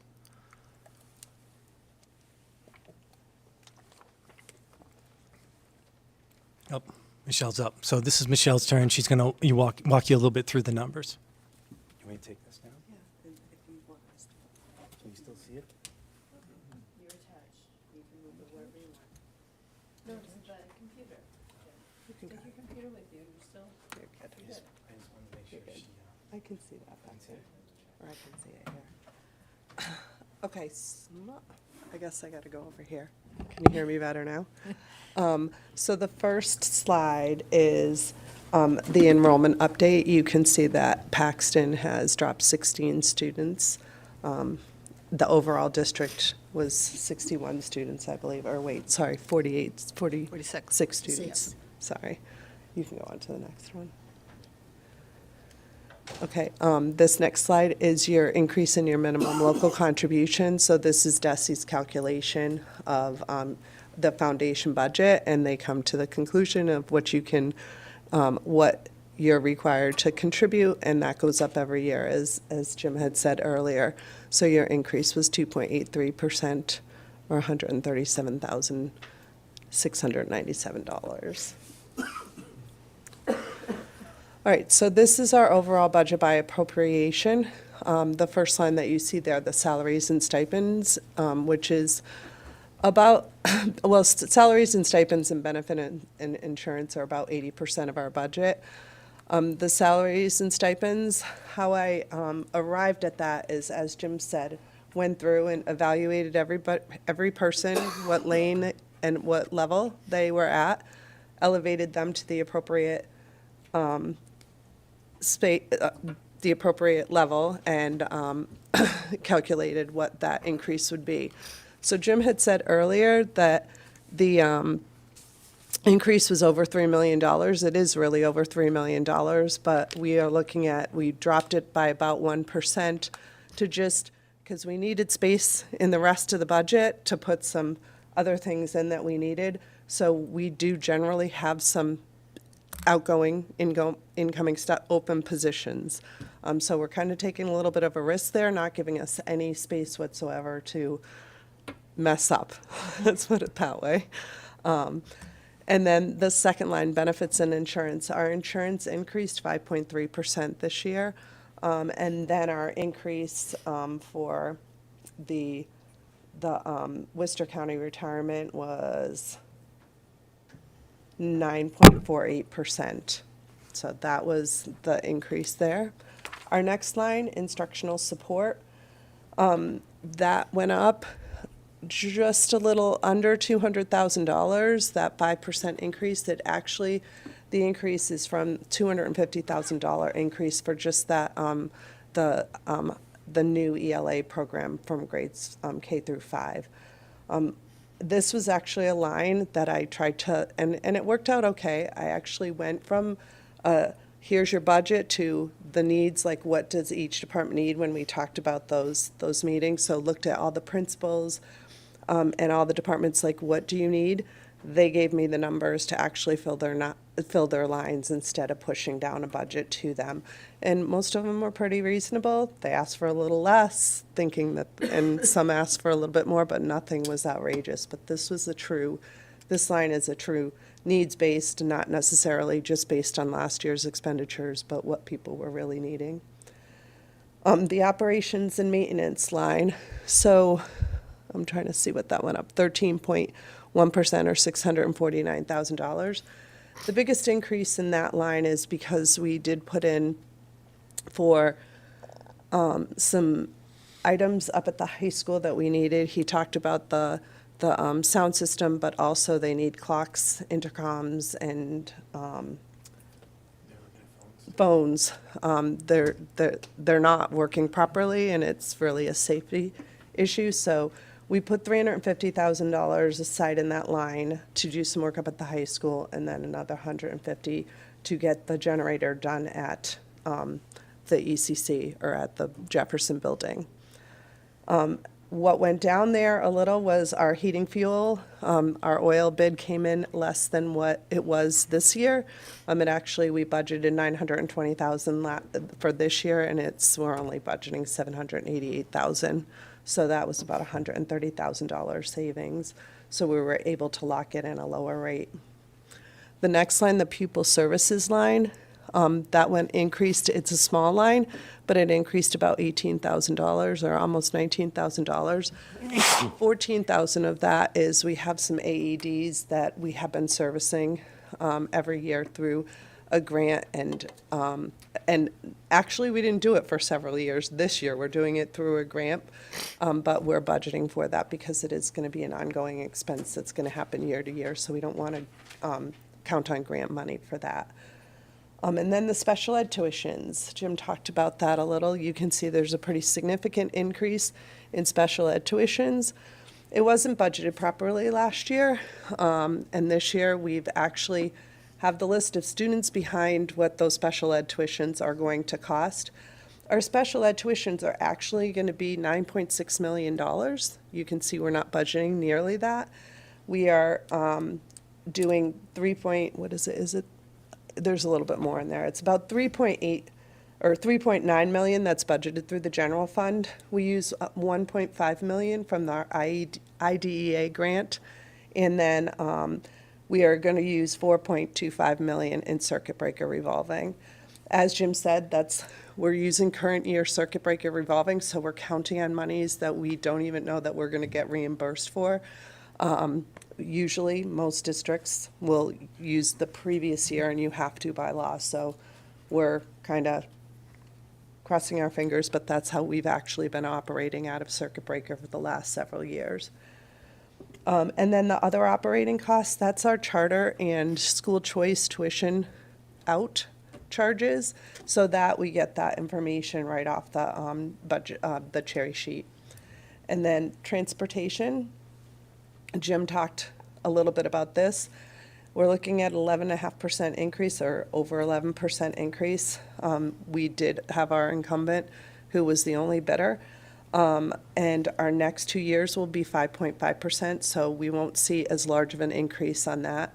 As Jim said, some districts, I hear school business administrators talking about, they went up over 50%. I did a little comparison as to what we were, and our rates are pretty much right in line with what other people are doing. So it's not out there, even though it sounds large. It's not. So both the special ed in district and out of district, I evaluated using the same increase, the 11% increase as well. And then our debt service, as you can see, it's decreased.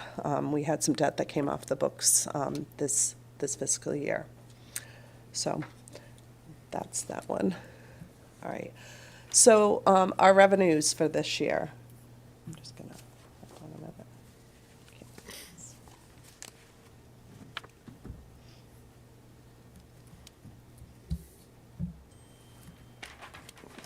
All right, so our first, Jim talked about Chapter 78.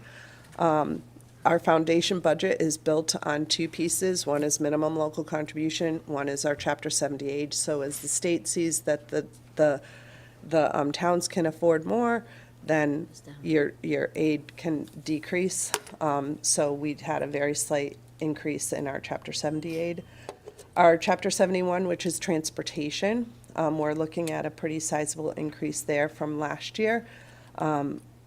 We're going from 2 million to 2.9 million. And again, that's a reimbursement, so we will see that as it comes in. And then our charter tuition aid, that's decreasing a little bit. So that's our total state aid. The aid that, the other revenues that we're in control of, our Medicaid is our Medicaid reimbursement. We're staying the same there right now. Our Medicaid reimbursement that we had last year, I know that we're gonna be at 812,000 this year, possibly receiving some extra on some, in another place, but that has not been calculated out for sure at this point, so we're crossing our fingers we get a little bit more there. Interest, I tried to be conservative as to where we were with what we're gonna get for interest, this being an election year. Yes, we're earning some good rates right now, but I don't know where we're gonna be come September, October, November with election time coming in. So, increase that to reflect the increase in tuitions. Our miscellaneous revenues, that's basically, we actually charge some towns back for some, out-of-district special ed transportation that we're able to get that money, get it billed back to us. So, we're keeping that at the same as it was last year. Last year, I think we actually collected $280,000 in revenue, so. And then we're not gonna use excess and deficiency this year to support the budget. We're gonna keep that. Let's see how we pan out with FY '24 and, keep that for Rainy day. a rainy day, yes, thank you. So your overall increase this year is 4.39%, and you can see that you're actually one of the luckiest towns on the list there. Not that you're really lucky, but we have some towns that we operate as a region, and you're our lowest increase there. I think the first, I don't know if you want to go through this first one, if you go through, we had a town who asked for, what was our spending in comparison to the actual foundation budget? So we went back to 2023 and compared what the difference was.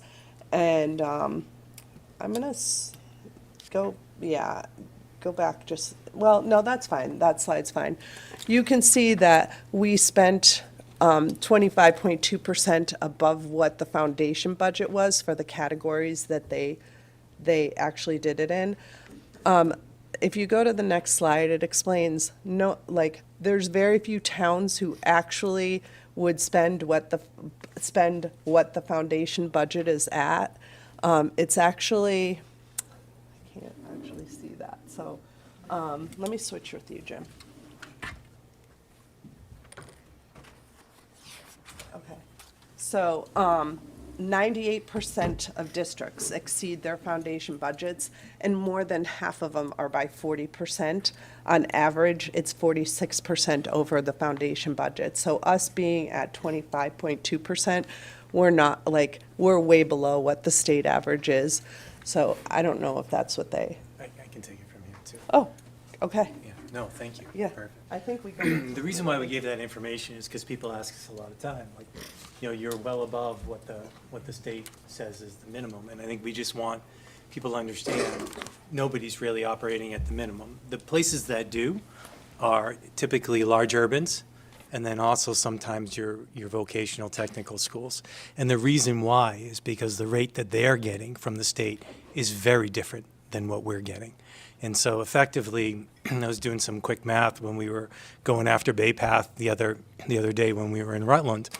In our budget, if you look at it's a very rough math, but if the state funded us the way they say Bay Path needs to be funded, our budget would be over $145 million. All right?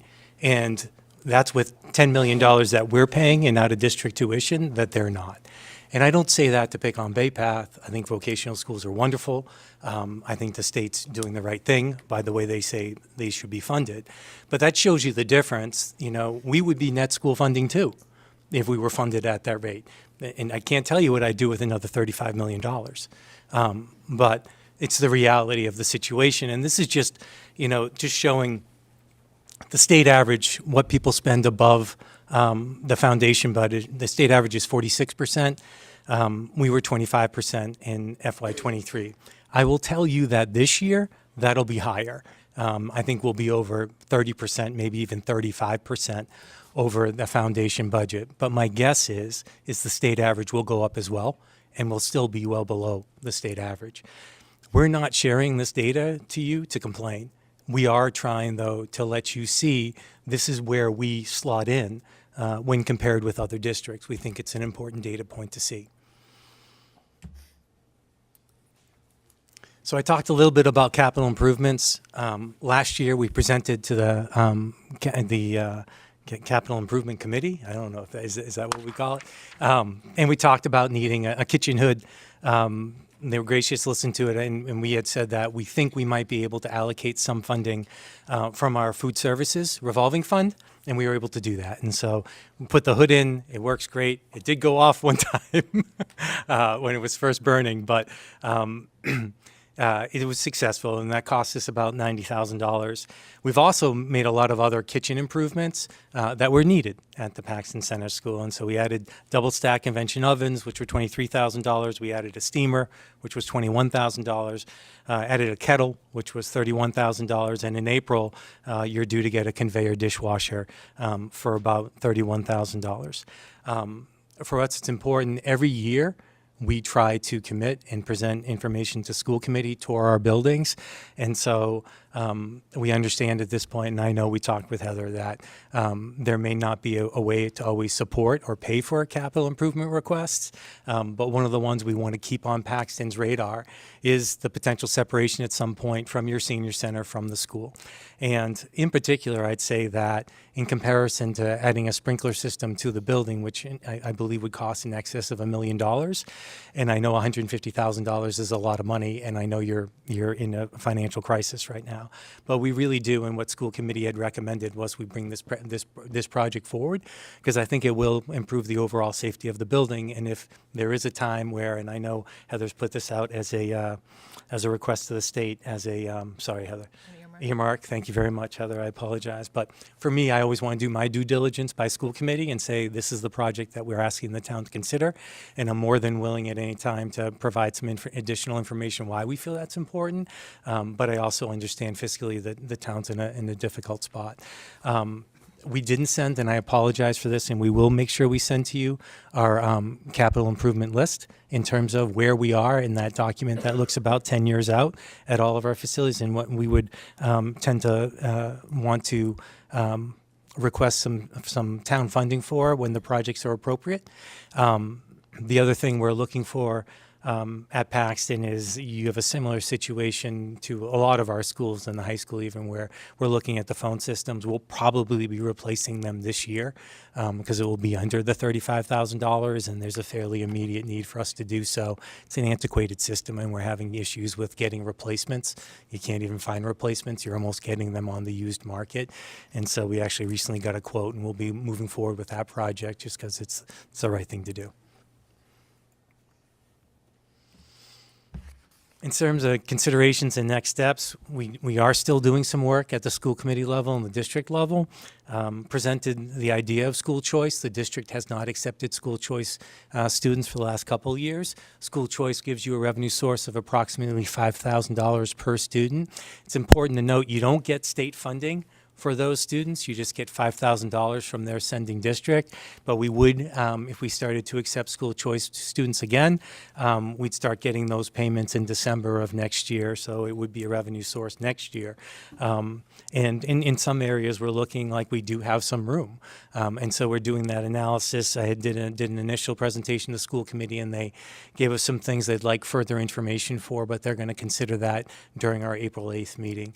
The other thing we did talk about, but we ultimately didn't do, was looking at our approach to capital improvements for the district buildings. We also could go, instead of building into the budget, we could go to all the towns and ask them to consider approving that as a separate expense. I think ultimately what we made as a decision from the district and what we presented to the school committee, these are absolutely essential needs. And we honestly can't take the risk of having that be a separate item on town meeting floors and taking the chance that all 5 towns wouldn't approve it. If we had any way of doing some of these improvements this year, we would have done it. We just don't have the money. The thing I want people to consider, and when I talked about essential services, we really have, and I think Michelle did a nice job of pointing out some areas where we haven't even funded to the level that we expect what we're going to need to incur. So like the salaries, for an example, about, being 3 million, we're funding about 2.6. And you can see in the other areas, if transportation's 11.5, well, it comes pretty close to 11.5. And we can explain why it may vary from that, off of that. Similar with our insurance, it's what it's going to cost us. Anything else we touch in this budget, it's going to go directly to people. And so I went through the exercise because I think we should go through the exercise and to tell you what the cost savings would be if the budget wasn't passed and we had to reduce our staff. And so used a few assumptions that I'd share with you. One is, approximate that you're going to get about 2/3 cost savings if you reduce your staff. And that's mostly because of factors like unemployment and other associated costs when you move on to, thank you very much, sorry. The other thing we assumed is that we'd be looking at staff of between 1 and 3 years experience. We do that because most of our contracts, there's obligations, and that once somebody reaches about 3 years of tenure, they have what they call professional status. And so you really can't reduce those more veteran employees unless you have a specific position that only has a certain level of license. Then you could look at those positions, but otherwise you're pretty much you're reduced to only being able to look at employees who have 1 and 3 years experience. We used actual salary estimates, so we looked at between 1 and 3 years, what would they actually be making? And we looked at our average benefits package. About 80% of our employees have some sort of health insurance, and then a percentage of them are individual, but more of them are getting a family package. And so we went through that process and did our best estimation of, okay, what could we expect if we reduced each position? And so for each teacher, we would expect to save about $50,000 ultimately, and for each paraprofessional in the district, it'd be about $22,500.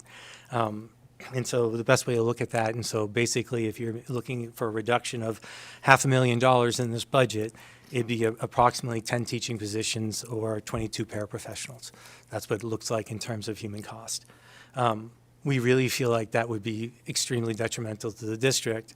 And, I think one of the things that is always out there is like, I'm trying to think. It was a town meeting, one of the local ones, where somebody said our secretaries have secretaries. It's really not the case. We're actually pretty lean. And this data, again, is straight from DESE. Okay, this is straight from the state. And it's from this October 2023. Our per 100 students, our proportion for administrators is actually 0.6. DART peers are peers that DESE uses to compare us to. They mostly do it through achievement data because I think you can look at some of these towns and say they're not a great comparison to some of our towns. I think we use this because this is a data point that DESE shares. But we also have the Massachusetts average, which is quite higher to, in comparison to where we're standing. It's a little bit better, but we're still on the low side for teachers. We're at 7.2 per 100 students. With the exception of Melrose, we're down below others, and we're more than 1 teacher per 100 students lower than the state.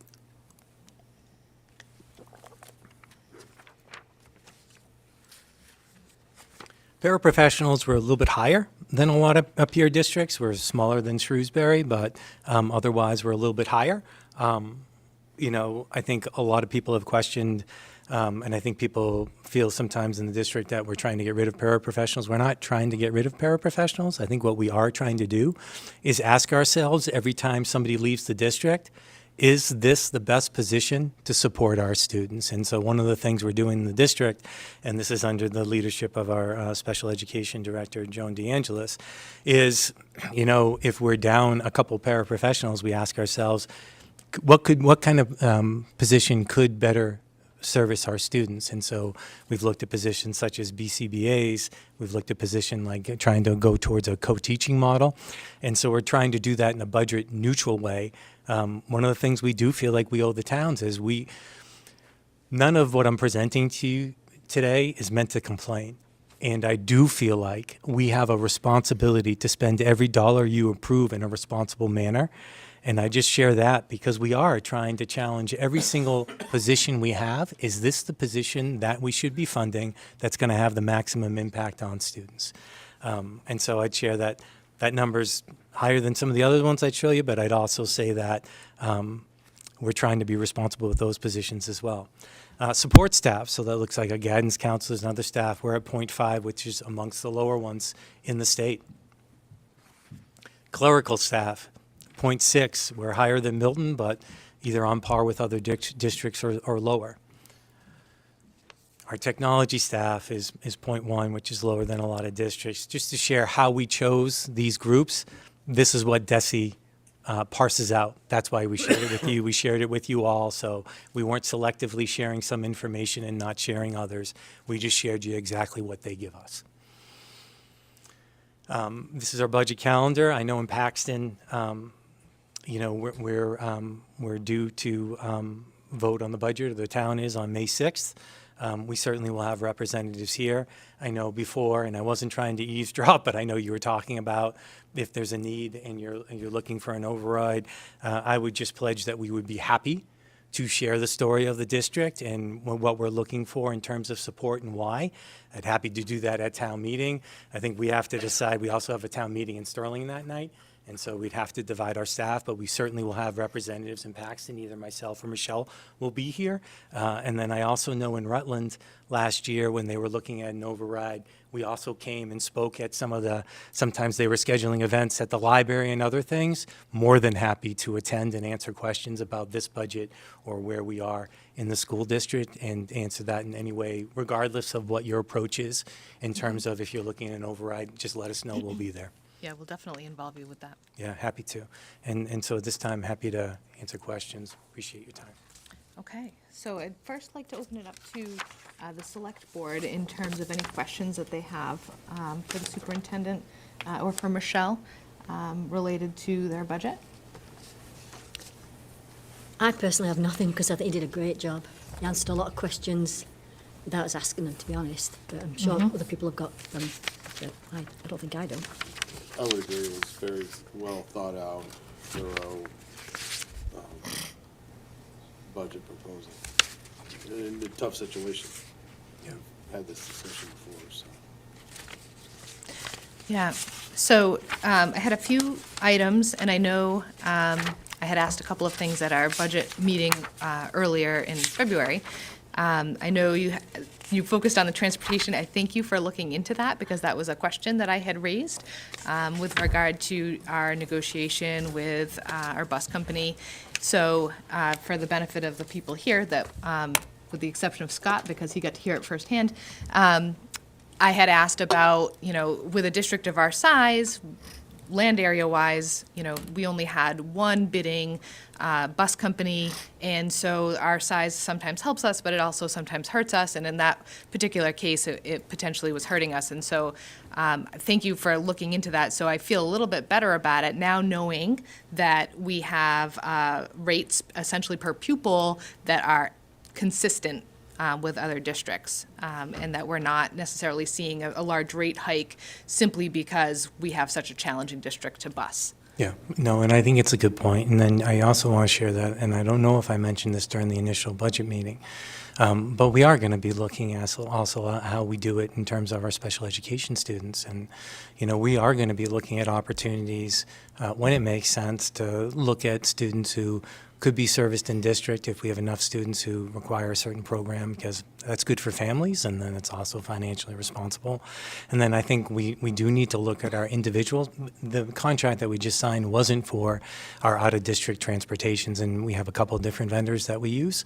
And so we need to continue to look at how it was a great thought, to be honest with you, to look at it per town, because we are such a large contract that a lot of people may not bid on that because they don't feel like they have the capacity and the time frame needed to put together a force. And so we are going to be looking at some of those things. The other thing that's going to help us longer term for both out-of-district special education tuitions and then also for our out-of-district transportation costs is looking at and I want to be clear because I know this frustrates people at times, is looking at joining a collaborative where we already send students. And so I'm not advocating, and I think it's really important and can't overstate that the students who are in these out-of-district programs, they are in these programs because we can't meet their needs, and they need to be in these programs in schools. However, we send some of these students to collaboratives, and if we join the collaboratives, we're able to get a reduced rate, both in transportation and also sometimes in tuition, and we're not currently doing that. And so we're analyzing the collaboratives where we are sending students, and we're seeing if that's an opportunity. Because if that's something that's going to, in the long term, improve our relationship with the collaboratives, but also give us some cost savings, we should be doing that. And we're not doing it right now when we have to look at all of our opportunities to engage in that type of opportunity and spending. So. Thank you. So with regard to school choice, I know that that's been something that we've seen sort of wax and wane through the years, where some years we allow school choice, and then more recently we haven't been allowing school choice. And I think the driver for that was that the concern that class sizes are already large. And so if you start adding kids to the district, then you're going to end up needing to add staff, which ends up being a cost creator instead of a cost saver. In what ways are you able to direct school choice so that you prevent that from happening? So I think with school choice, you have the opportunity to only open certain grades in certain schools. And so it's not a universal choice by a school committee. They don't say anybody in the district can go anywhere. The district always has the ability to say, we already have pretty large class sizes. We can't accommodate at that school or at that grade level. I think where there is an opportunity and we need to do an analysis is mainly at the high school. And so it's an interesting time right now in the district where we're adding students really at the elementary level, and we're losing students at the high school level. And so we're doing a couple other things right now to look at that. And so we are sending more students to Bay Path and Monty Tech, which is the other vocational school that our district uses. And people have started to reach their capacity or the quota for all the towns, and that never happened before. And we have to ask ourselves as a district, why is that? And so we are doing some work in terms of other opportunities for all students. We have to ask ourselves why students are pursuing those vocational schools. And then we also have to ask ourselves why students might be going to private or parochial schools. What are they offering? Is there something that we should be doing at the high school level that we don't see? Because you are losing every year. The 8th grade class will be a certain size, but then it decreases by, I'd say ballpark 80 students before they get to the high school. And, that has a significant impact. And it's always been a certain number, but if you look at the trends, it's getting higher. I think we have to ask ourselves at the district, and we need to work with the high school about why is that happening? And we're not offering something that other programs are. And so that's a piece of work we need to do. But the reality is that when that's happening, there is additional class opportunities to add students and not impact, potentially the experience of the students who are attending the school. And that's some of the information we're putting together for a school committee and can give them a historical understanding, because ultimately it's their choice whether they voted or not. But we still retain control. It's important. You can't look at individual students and say, we're going to take you but not take you. When you open the process, if you have a seat, then the people who apply for the seat all have an equal opportunity to get it. But you do have control, like say, even at Paxton Center, you could say, look, there's no room 2nd grade through 6th grade, but we feel like 7th and 8th grade, it's a smaller cohort, and you could offer the opportunity there. Or at the high school, you could say, there's no room in grade 12, but we can accept students in 9 and 10, for example. And so there is more control over school choice. It's not as simple as, opening the floodgates. I think the challenge is, it's great to have the $5,000. It's a question sometimes. Some of the questions that school committee raised, which I think were good questions, is we may be okay in academic areas, and be able to offer class sizes there, but you think about the stress on some of your other services, so whether it be special education or your guidance staff and things like that, that's where you might feel a little bit of a press, but we're hoping, we're putting together a pretty extensive presentation for them, that they'll have what they need to make the recommendation. We will continue to look at our staffing though, because we have to, especially when we have needs elsewhere, especially when we may need to make some class size reductions, it's important that if we have a declining population at certain levels too, we ask ourselves, do we need all of those positions? And so we are going through that analysis as well. It's always better to do that, in my opinion, through attrition than through elimination because of the costs associated with it. And I think too, we need to be careful because if we are going through and decide to, school committee makes the decision to enter into looking at school choice, you also don't want to reduce positions that now you might need because you have a higher cohort of students who are attending the school. Right. So once they come in, they stay, Yeah. right? So it's not like. Yeah. Yeah.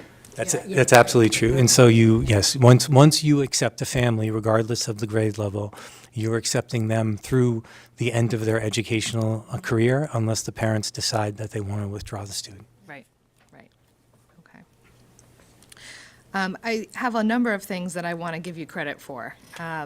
And, overall, honestly, some of the ways that you provide information to us, that provide data, is just so much more informative than what we've seen in the past. Before, we've always been confronted with per pupil spending, but I've noticed that you are providing much different information in terms of comparison to our DART peers on certain levels, and including on spending above foundation budget. And so I think that is more applicable and takes out of the equation the economy of scale that I think we benefit from to some extent.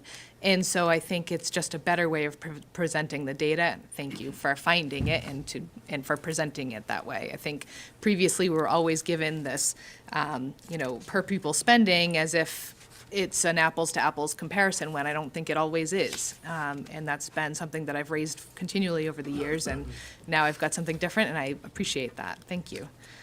I had a question about school lunches. So right now, and for the past several years, school lunches have been free. Is there any cost associated to the district with that? It's not, but we've gotten a good benefit out of it. So when I shared earlier the Paxton Hood project, and then we're going to be close to $200,000 for you of money we put that in the school. That's because of free and reduced lunch. And so basically now there are more students who are accessing our school lunch program than ever before.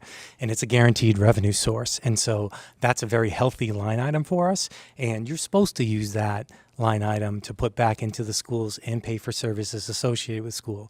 The other thing we do with that line item is that's how we pay for our cafeteria service workers.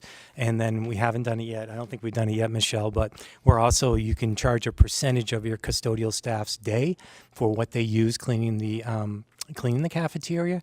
We're trying to pay for those expenses as well.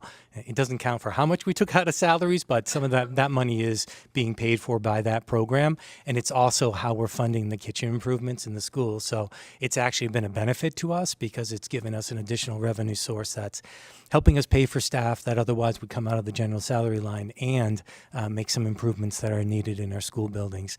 We're hoping, and forgive me that I don't know the answer off the top of my head, we're actually looking for ways to, depending on the schools, if there's a need for cafeteria tables, we found out that we can able to do that. So instead of pushing that forward as a capital improvement project or taking out a maintenance, we're going to be using that as a source to do those improvements as well. And so, we're trying to aggressively spend it down, as quickly as we can identify projects, but you also don't know long term, because now it's on the state where before it was on federal government mostly. We just want to be careful that we don't get ourselves in a situation where we don't have cushion, but we're not at that point yet. And a lot of our schools do, like you needed that kitchen equipment in Paxton. So, and we did it for all the schools in the district. And so, it's a nice way that we've actually been able to benefit from that program, and it hasn't been an increased cost for the school. Awesome. Yeah. That's great. Thank you. So I had one other thing I wanted to specifically mention in terms of a credit to you is the focus on capital planning. We've been asking, how long, Carol? Like for the last 13 years anyways, for a capital list of projects that we're going to see coming, and I'm glad to hear that we're going to be able to get that. And, you know, when it comes to focusing on fixing the small things, you know, small things become big things when they go untouched. And so That's then it exactly right. becomes a capital item. And this is a conversation that we'd had Yep. previously, that, you know, I think Princeton was a prime example where the floors weren't being maintained and then they needed to be replaced. And at that point, when they were a replacement item, it was coming back to the town because they hadn't been maintained. It sounds to me like you're starting to focus more on making sure that that doesn't happen, and so I really appreciate that as well. Yeah, there's been a poor approach in education, I think, for a long time in terms of how it looked at trying to maintain buildings, and I think we need to do better in that. I give, honestly, school committee a lot of credit. Linda Woodland heads up the facilities subcommittee, and we tour the buildings every year now, and Heather and other town administrators are walking around with us and talking about things. And we appreciate it as well. And the thing I'll say about Paxton, my first town meeting when I became superintendent was Paxton, and you were passing the security in July. And honestly, you were the first town to identify, like, this is a real need, and the schools aren't in the condition that we want them to be in terms of security. And we followed that model, and right now it's happening in Princeton in Princeton and Sterling, and we're hopeful that we're going to get some of these projects done in Holden and Rutland as well. So thank you, because that was all Paxton, and so we appreciate the support that the town's given us around that too. Capital improvement list has to get a lot better. I think there's some rough estimates on there that need to get far more detailed. I think it's accurate in terms of timeline, but hopefully every year it gets a little bit better. And it is important, and I think we do have to acknowledge that we weren't putting in it. And honestly, our facilities manager director there, Mark Wild, has talked to us about that for a while, and he's been a strong advocate to making sure we're putting the money in when we need to. So. Yeah, and you mentioned that at the capital meeting that you attended, that the other towns need the same thing as we brought forward. So, and I do see that you have listed those schools that need those security systems. So that's good to see. So I'd like to open it up to finance for any questions. Tony, go ahead. Can I so I have one, I thought you made a good point about the DART peers, but I see with data points like that, I'd like to see both. Still like to see the per pupil cost, because when I look at the towns and the DART peers, it is, I don't know what I'd call it, maybe not apples to apples, but like one Macintosh to Empire or something like that. Yeah, you can, and you know what? If you have, we have a couple in terms of regionals too that we could send you if you want to see some regionals. I'd just like to see both of those. Yeah, no, I mean, absolutely, and I think that's important, and It's still important, really, because, I mean, as far as you're talking student services and building your student services, looking at the problems that you've had this year, and this is just tacking on to what Tony said, with the special education, with the no increase in the Chapter 70, the transportation went up. Where does the PPE lie? I mean, Westchester traditionally has had on the lower end. Did it get better? Did it get worse? yeah, it's it's hard, and one of the things that we struggle, and I apologize, the staffing's accurate, and because that's from our October collection of data, and so at least according to the DESI website, that's accurate current year. Unfortunately, DESI doesn't publish your financial information until a fiscal year later. And so my guess is if we looked at per pupil, it will have gone up after last year's budget. And so it will have increased and will be in a better position than we have been traditionally. This is just a different way of trying to present some of that data, but absolutely, we'd be happy to share that as well. I think the frustration for us is it's never the actual year when we're talking about. There's like a delayed effect where you're looking at data of a budget that you passed a year or two prior. But absolutely, we'd be happy to give you what we can on that. I'm just saying we were exactly in the same placement compared to the dollar. Right. went up, But we're still like 20. 348 out of, We're right. 25th from the bottom. Okay. Interestingly enough, but our dollars went up. Yeah. So. Sorry, go ahead. That's all right. And the only other questions I had were on the external placements. So Yep. that, I mean, I think it's good. I'm really curious how that was so misbudgeted. I don't know if you can speak to that, maybe you can, but it's interesting to me, and what ties into that is I'm sure I'm dramatically simplifying that process, but I assume there's kind of a clinical component and a administrative component, whereas there's a team managing, a student, and at some point they make a recommendation for them to go out of the district or not, but they can't be the one rubber stamping it. Somebody else must approve that. I'd be really curious to know, one, like how many students. I'm trying to do the math in my head. I'm like, there must be 100 students, and I could be off on that, but It's over 100 students, and it has increased over the last 4 or 5 years too. I tell you, of those, how many were? Because we talked about, somebody up there brought up, getting the program so that you may have even brought them up so that we can keep them in house. But how many of them, I'm wondering, weren't even recommended to go out in the first place? And maybe, is there some oversight on that process so we can go back and audit it and say, wow, we could have kept this person in house, or we could have managed this, and we can manage it going forward? yeah. So I can share with you that this year there have already been some practices by our new special education director, where we've reduced some of those placements that I would say had been improved but didn't go through the process they should have to be improved. Those decisions are typically made as part of a team meeting, and you work closely with the families to make sure that the placement that's being recommended meets the needs of the student, is as close as it can be to the home district, but provides what the student needs. It is a lot of money. I would say that we're looking at very complex cases in some of these in some of these areas. I do feel like from the district's vantage point, we have to look at solutions like joining collaborators is going to give us lower rates. Making sure that we're doing what we need to do in terms of establishing best practice that meets the needs of students and follows the law, but then also is mindful of, these are costly placements and we want to give students what they need, but we also want to make sure we're making responsible decisions as well.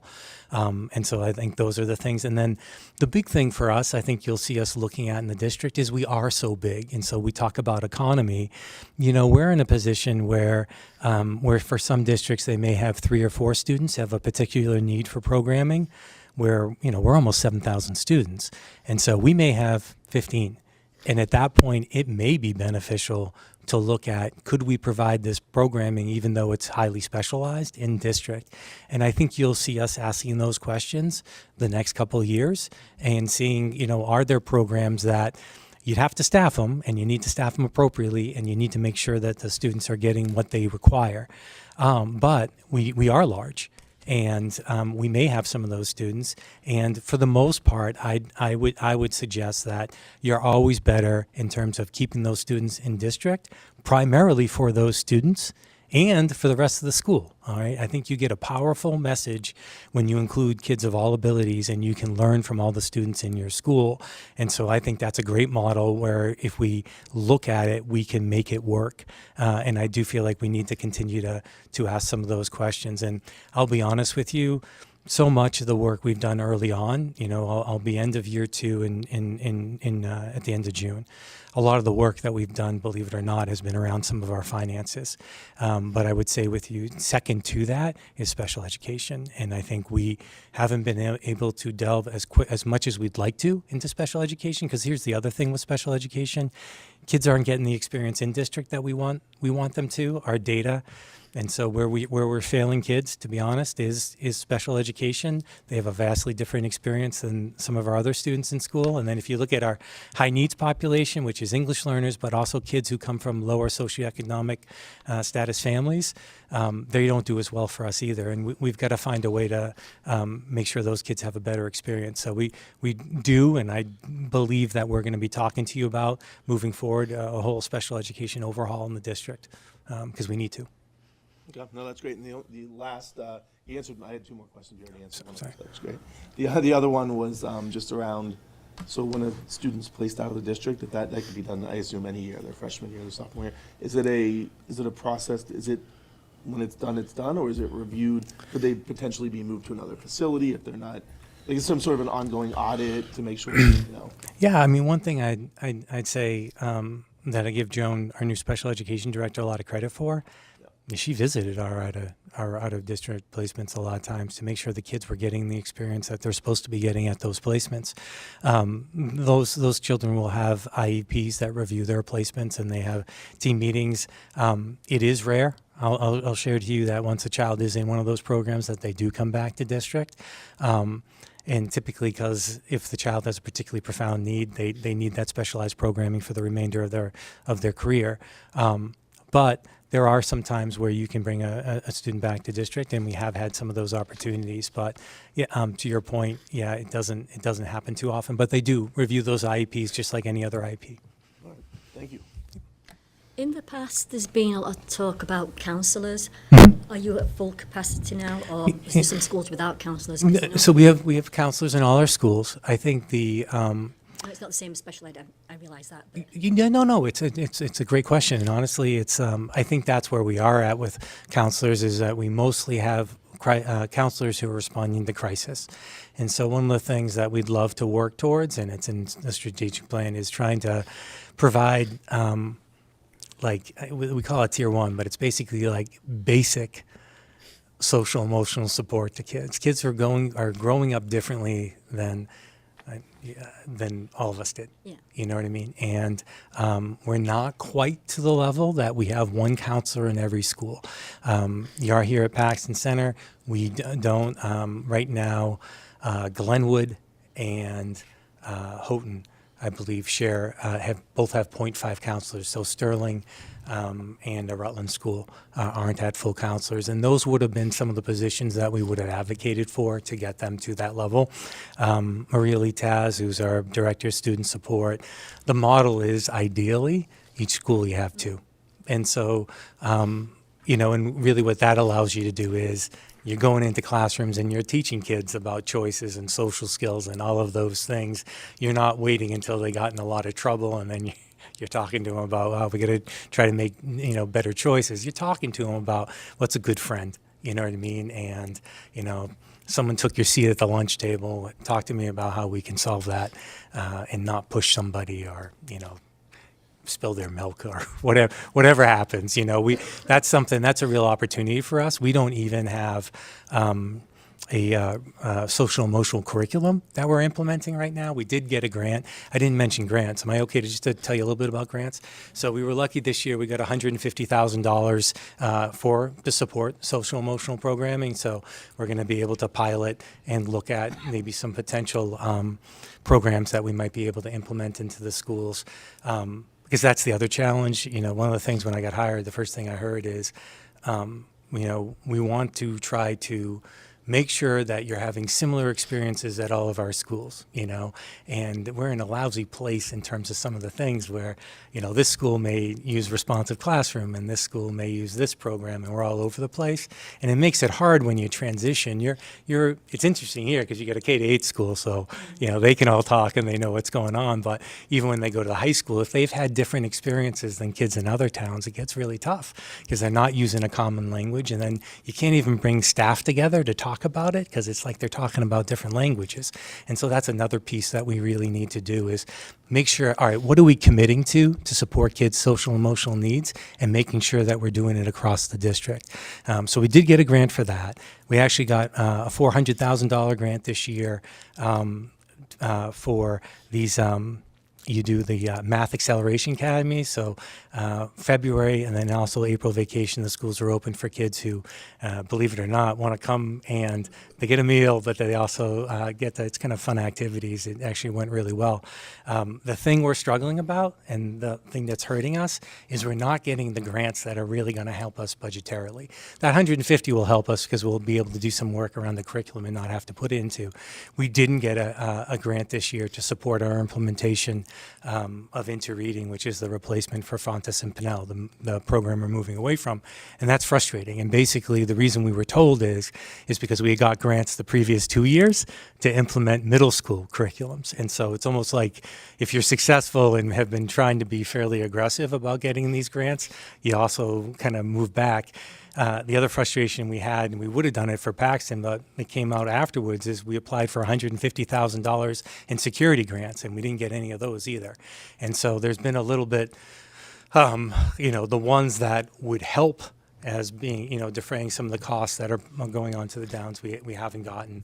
We're in, we talked about Wachusett. Wachusett is the horrible middle, I think, in some ways, in terms of what we get for grants and other opportunities. So we're big. We're the 25th largest district in the entire state, and you have almost 7,000 students, but typically those are larger urban schools that are getting more federal support through things like Title I. We get minimal Title I support. We potentially have a tutor level person at a school if the school becomes eligible for Title I. But, in some places, my wife works in Leominster, they have 2 Title I teachers in her elementary school.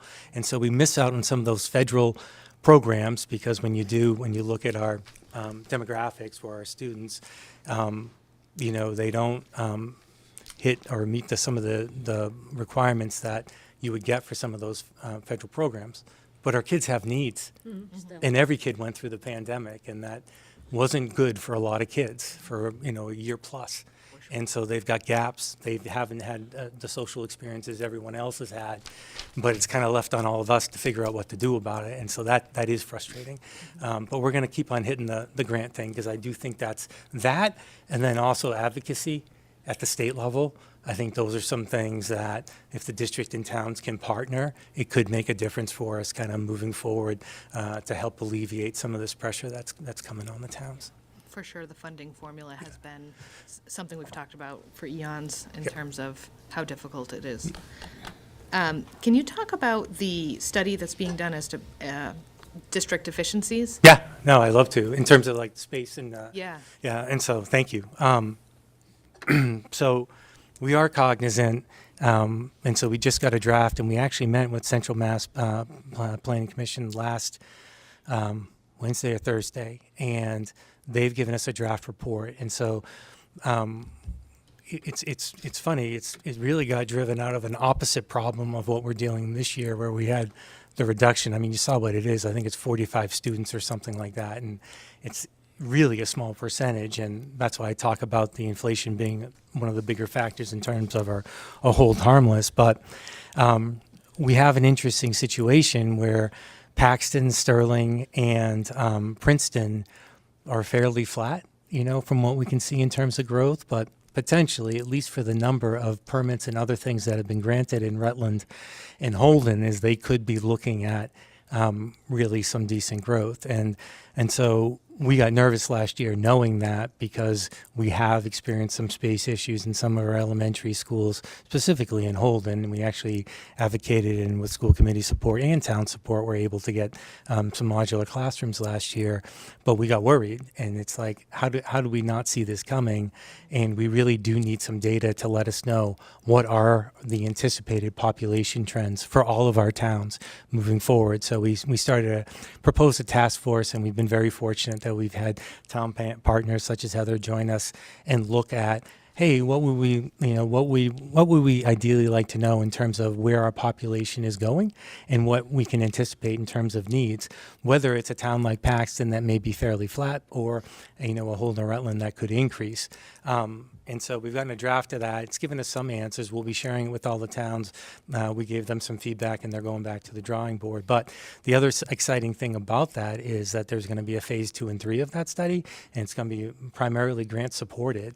And it will look at other opportunities amongst all the towns to share resources, to work with the schools, and some of these other things. So we have a much better idea about how we can leverage being a regional district, which I think is tough. I mean, there's a lot of great things about our regional district, but we're so interesting in that we have, almost 50% in Holden, and then 25%, or so in Rutland, and then 3 smaller communities.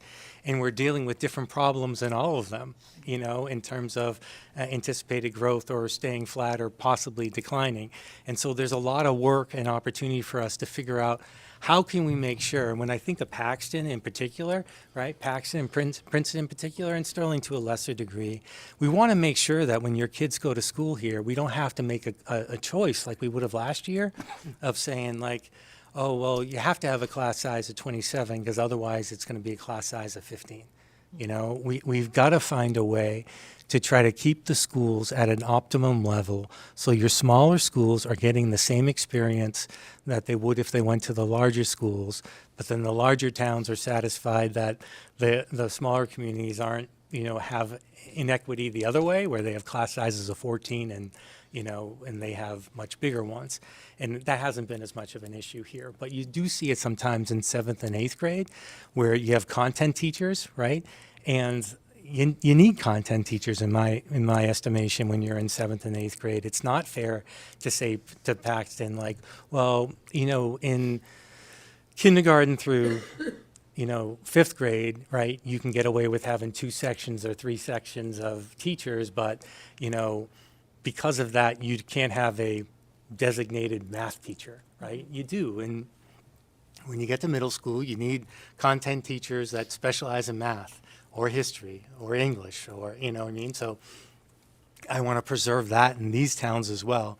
And so one of the things we look at is school choice, but more intra-district school choice, about what could we do potentially to look at making sure Paxton Center, Chocksett and Houghton and Sterling, and then Thomas Prince and Princeton are at a level where we're always maintaining programming, but we're also maximizing the efficiency and maybe trying to alleviate the population, potential population growth in a Rutland or Holden. And how can we make, you know, that more attractive and satisfy multiple needs at once? And then I think, honestly, towns would feel better about the budget too, because it's not areas like I shared earlier where, you know, we're doing staff analysis because we've had a reduction in students. So we're looking at particular things like that. Would we want to? And I think we're at least a couple of years off from that. But you know, would it make sense that we have town busing where, you know, it's more attractive to go to a Paxton Center or Chocksett or Houghton or Thomas Prince? You get a town bus in a designated area, and then they go directly to the school. All that would have to be partnerships with towns, and, you know, all of that. A lot of work to do, but it may be in the district's long-term interest that we're making sure we're all at a capacity level that's going to have us use efficient use of resources, right? And then, you know, it's pretty cool that you're a K-8 school. In that they are true community schools, and you really, I think they feel like safe environments to kids a lot of times, and they feel like they're, you know, cared for that entire 9-year period. And so there's a lot of benefits to that too, where if you go to Rutland or Holden, you're making 3 transitions by the time, and then when you get to the high school, it's a 4th. And so, especially when you talk about Rutland, you know, and then Right. who knows where we're going in Holden. Mark? Jim, 2 quick things, hopefully quick. Want to kind of echo what was alluded to earlier, that it's easy to like and appreciate the presentation that you made again this year, both you and Michelle, in terms of its style of delivery. It exudes honesty and credibility, and we appreciate that. The thing I would add to that, only because you mentioned it in one of your earlier slides about the audit reports and the like, I think you said in the past couple of years, things hadn't been done as well as they should have. That could be an understatement for the ages, because I'm going to give you my firsthand observation, and that is that you inherited an accounting, auditing, budget, finance, business, systems, infrastructure train wreck. You inherited it, and you're new, and you're getting out of this, and I hope getting us out of it, you and Michelle, because I've seen it at the audit advisory board meetings. I just hope that the school committee, which I know is here this evening, and the business and finance subcommittee are supporting you and appreciate as much as we do that you are employed by the district. I can't imagine if you weren't. And I appreciate you bringing us as far as you have. And the reason I mention it is because I'm not convinced that some of what you inherited isn't baked into the budget here. That you're still having to live with that a little bit. And if I can just go I'm not gonna summarize 47 pages, but if you could go to page 27. I know you appreciate this, but I think it just kind of capsulizes where we are in one particular slide.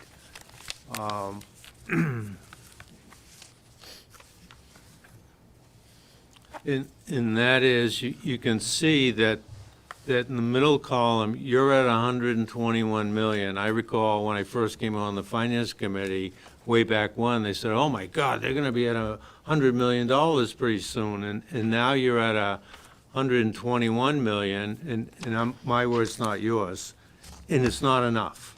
You could really use a lot more. And yet you go to the far right-hand column, and it all averages down to a 4.97% increase, and we're locked into 2.5%. So that's double what we can do.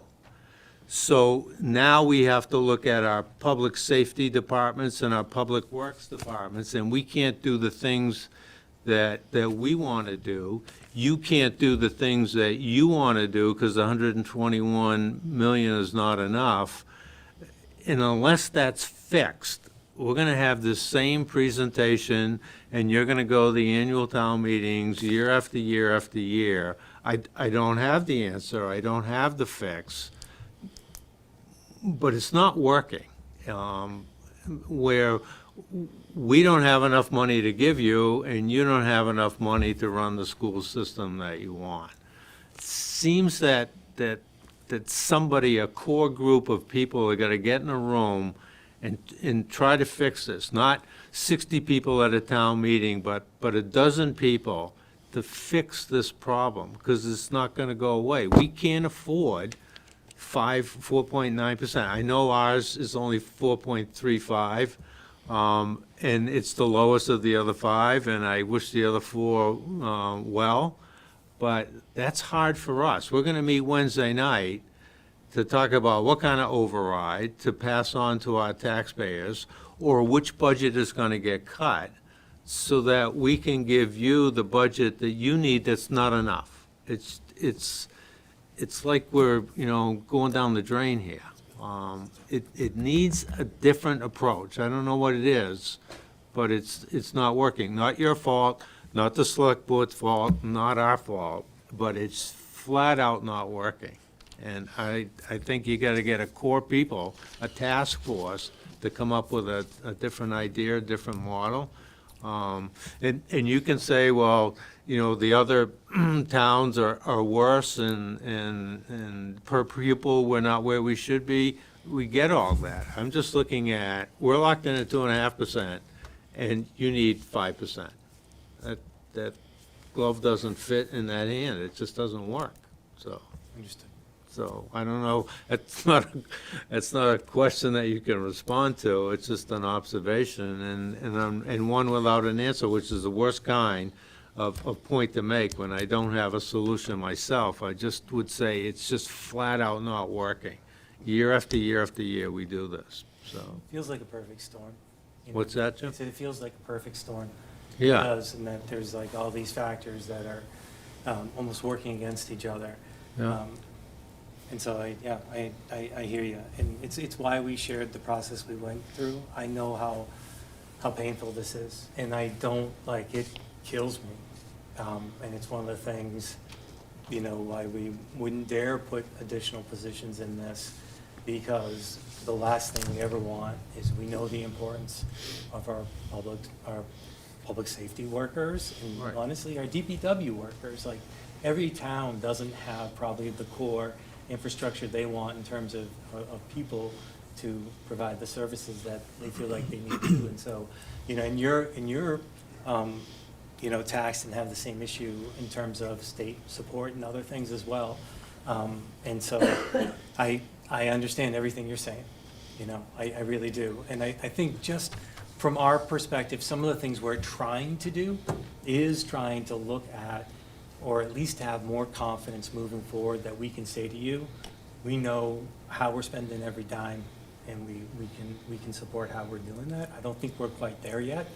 I do feel like we need to continue to look at how we're staffed. I mentioned the paraprofessionals, not because I'm against paraprofessionals, but because we should be looking at positions that, you know, and I will say this because this is the other thing that gets me trouble. This and whenever I talk about collaboratives, I get killed. People are thinking I'm advocating for something I'm really not. But, and because there are wonderful paraprofessionals that make a difference in individual and in classrooms, and they're some of our best employees. But we do have to ask ourselves those questions. If, you know, is it possible that what we're spending on employees can be better applied in a different model? We have to ask those questions. We have to ask ourselves, are we using all the revenue streams that are open to us, you know?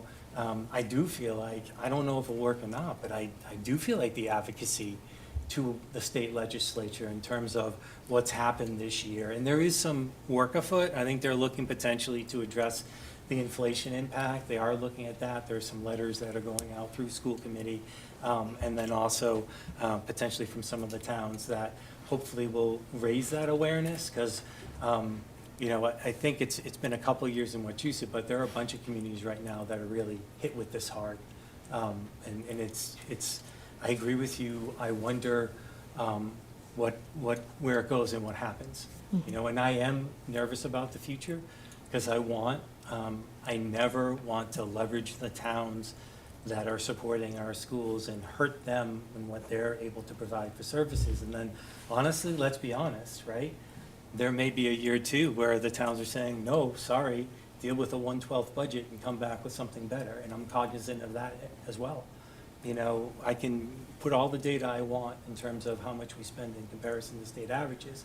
But the bottom line is it's a taxpayer's decision, and I want to make sure that, and we had a road conference, and in the way we were running the district, at least financially, we have to make sure that we're able to pass a budget and support at least those essential services. And this is something I would acknowledge that we look at some of the things we want to do in terms of counseling. I worry very much about our elementary level, right, where we don't have supports outside of classroom teachers. And a lot of times I wonder about special education, where we're not supporting kids when they need the help. You know, we were working a lot on, they call it MTSS, where we're looking at how you support kids when they need it. And if you do that, that is a way that your special education budget may come down, because you're not creating artificially real gaps for kids. And then they don't need more expensive prescriptive services later in their educational career, because we help them when it's more cost efficient and create less barriers for them moving forward. But that's a huge model shift, you know, and it's a new approach. And there's going to be some investment in that too. Hopefully you see it later on. But that is the challenge too of what we're trying to do. We're trying to do a couple of things at once. Trying to improve services, make it better for kids, be better in the long run to make it more cost effective, but then also figure out how do we, you know, like address a financial kind of fiasco that's been going on for a while. And the towns aren't to blame if the district didn't do that. You know what I mean? So keep it off of your backs in a situation that you don't necessarily own, you know? And so it is a challenge. The one thing I would want to say, and I don't say it publicly enough about school committee, they're very supportive to us. And I also feel like people only know what you show them.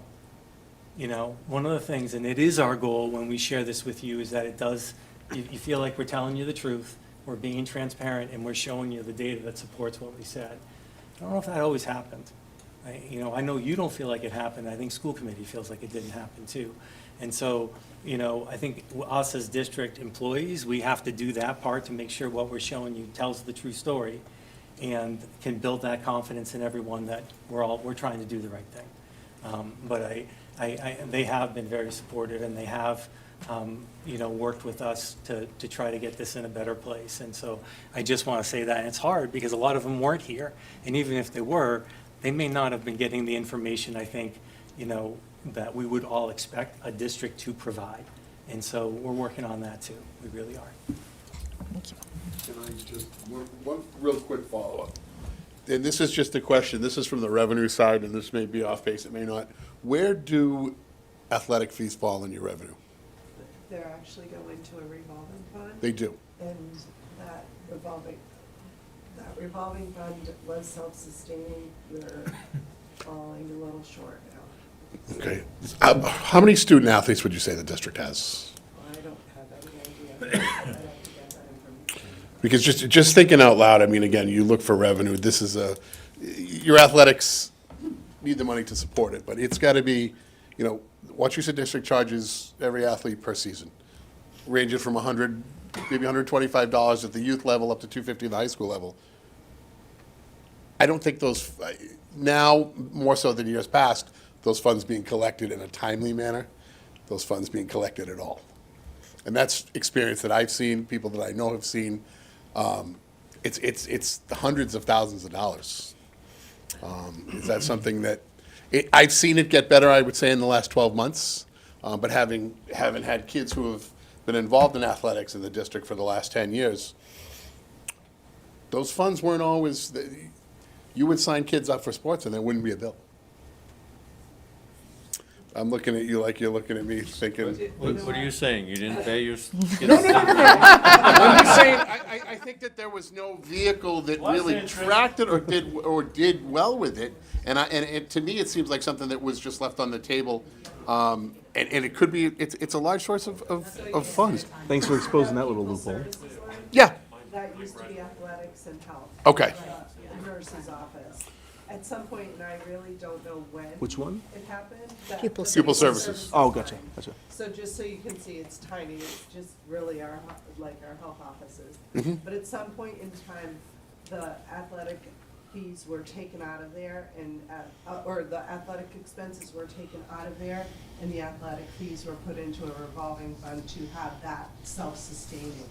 So, right now, it's not exactly self-sustaining, and where we see the deficit will fall is our E&D will be reduced by whatever that deficit is in that revolving fund. And I think the deficit was, last year was fine, I think we're $127,000 this year is what we're thinking we're gonna fall as a deficit in that revolving fund. So we have the choice of maybe collect tuitions a little better or fees a little better. Right. As you're saying. And again, it's not like, it's not as much, I understand that there's a cost associated with every kid that plays sports. Yeah. And if your kids are playing 3 different sports, you're paying, $750, $800 a year. Uniforms, field maintenance, coaches, officials, all that stuff. Transportation is a big. Transportation, right? You've got buses that take everywhere. Does that really cover more of, is that self-sustaining as far as just athletic costs, or is there any revenue side on that? So it's the fees are covering all Okay. expenses right now. Like I said, we're falling short. Okay. This year, we're falling short. So the we have fees to aren't look at what we're covering gonna the- do. You The know, revenue. We either bring it back into the budget, which we kind of are anyway, because we're gonna get hit on E&D. It's gonna, Yep. it's gonna reduce, so, or we have to look at, like I said, I'm glad you made that statement. I'll check into see what our procedures are for collecting these. Yeah, fees. I mean, that's the level of detail we do need to look at. Like, what are we doing on our part? It's a good example. If you've got, you probably have thousands of participants, multiple sports for multiple kids, at an average cost of $175. It's sizable, right? It shouldn't be a deficit, so. No, and it's definitely, we have a lot of work to do in terms of our systems, and it was one of the things that was causing us issues in the business and human resources, and we're trying to automate a lot more than we used to be, and that's an example. I thought we had moved to automated payments, but wait, It maybe is we did. automated. I will tell Yeah. you that. I will Yeah. tell you. I thought we had made that move. Last season was before it was a coach telling a kid that he needed to pay for last season. Now it said, hey, Yeah. I got an email. It said, once you make the team, your participant's fee is due. First time in Yeah. years. So kudos to you for We that. never got our jerseys until our bill was paid, so we couldn't. Yeah. Okay. Yeah, I thought they were collecting fees at site. No. No. Once you make the team. Yeah. Once you get to high school and you have kids get cut, right? So you sign them up and then when they make the team, you pay the fee. Yeah. It's definitely gotten better. They definitely got. It has, yeah, for sure. I would agree. Are the fees stepped based on the sport you're playing? So- Basically, There are some very expensive sports it's not sports, it's not sport, it's. Just great. Athletic fee, period. fee. Yeah. Flat. As far as I'm aware. Yep. There's no program. And they haven't changed. They've been the same for 10+ years. Wow, that's a long time. I'll go back to my earlier point. Accounting, auditing, systems, procedures, train wreck that you inherited, and you're getting us out of it. And I wish you well to get us out of it as soon as you can. Thank you. No, and we appreciate the support and appreciate that you're on audit advisory and giving us the counsel to help us do that. So thank you. Yes. So I want to thank you for coming in. I had one final comment to make because our next discussion is going to be around our override. And one of the things that we want to keep in mind, and I mentioned this when we met previously, is, the town of Rutland had an override last year, and now this year with their increases, they're already looking at losing the buffer that they had gained through their override and now taxing to their levy limit, and that starts you down the road of needing another override. So because we're passing an override this year, I want to make sure that we are accounting for potentially the future as well, so that next year we don't come to the table and need another override because we have another large increase in the budget. And so I understand that you're trying to focus right now on FY25, but as we're looking forward at FY26, do you have any more information about what you're expecting for that year? Yeah, so what I don't know is funding in terms of state, because I do feel like that would make a big difference this year for all of us. Although we certainly aren't expecting to have a decline next year from what we can see from preliminary data. I can share with you that in the strategic plan, things that we're hoping to address in terms of major district needs are, getting some improvement into some equity in terms of our counseling support, at looking at those positions, looking at positions between the K-5 level. I would say the impact would be here in Paxton, where we can support kids who are struggling at those grades, not one at every grade, but making sure there's at least a person who can support kids who are struggling learning. And I say that as a proactive measure to help kids out when they need it, not wait until they have to be eligible for special education services.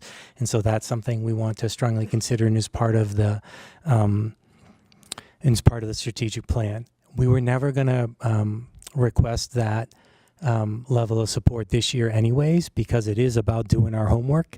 I would much rather come and say, we're coming to you and we felt like we needed, I'm making this up right now, 8 positions to support struggling elementary learners. But I also the second part of that is I want to say, but we found a way to support 5 of those positions through efficiency and analyzing our budget and making moves in terms of internally for personnel. So we're requesting 3 additional positions, that's what I would hope we would be able to do, because I think it does belong with make sure you're budgeting, make sure how you're spending the money in district that you already get is being used to its optimal effect.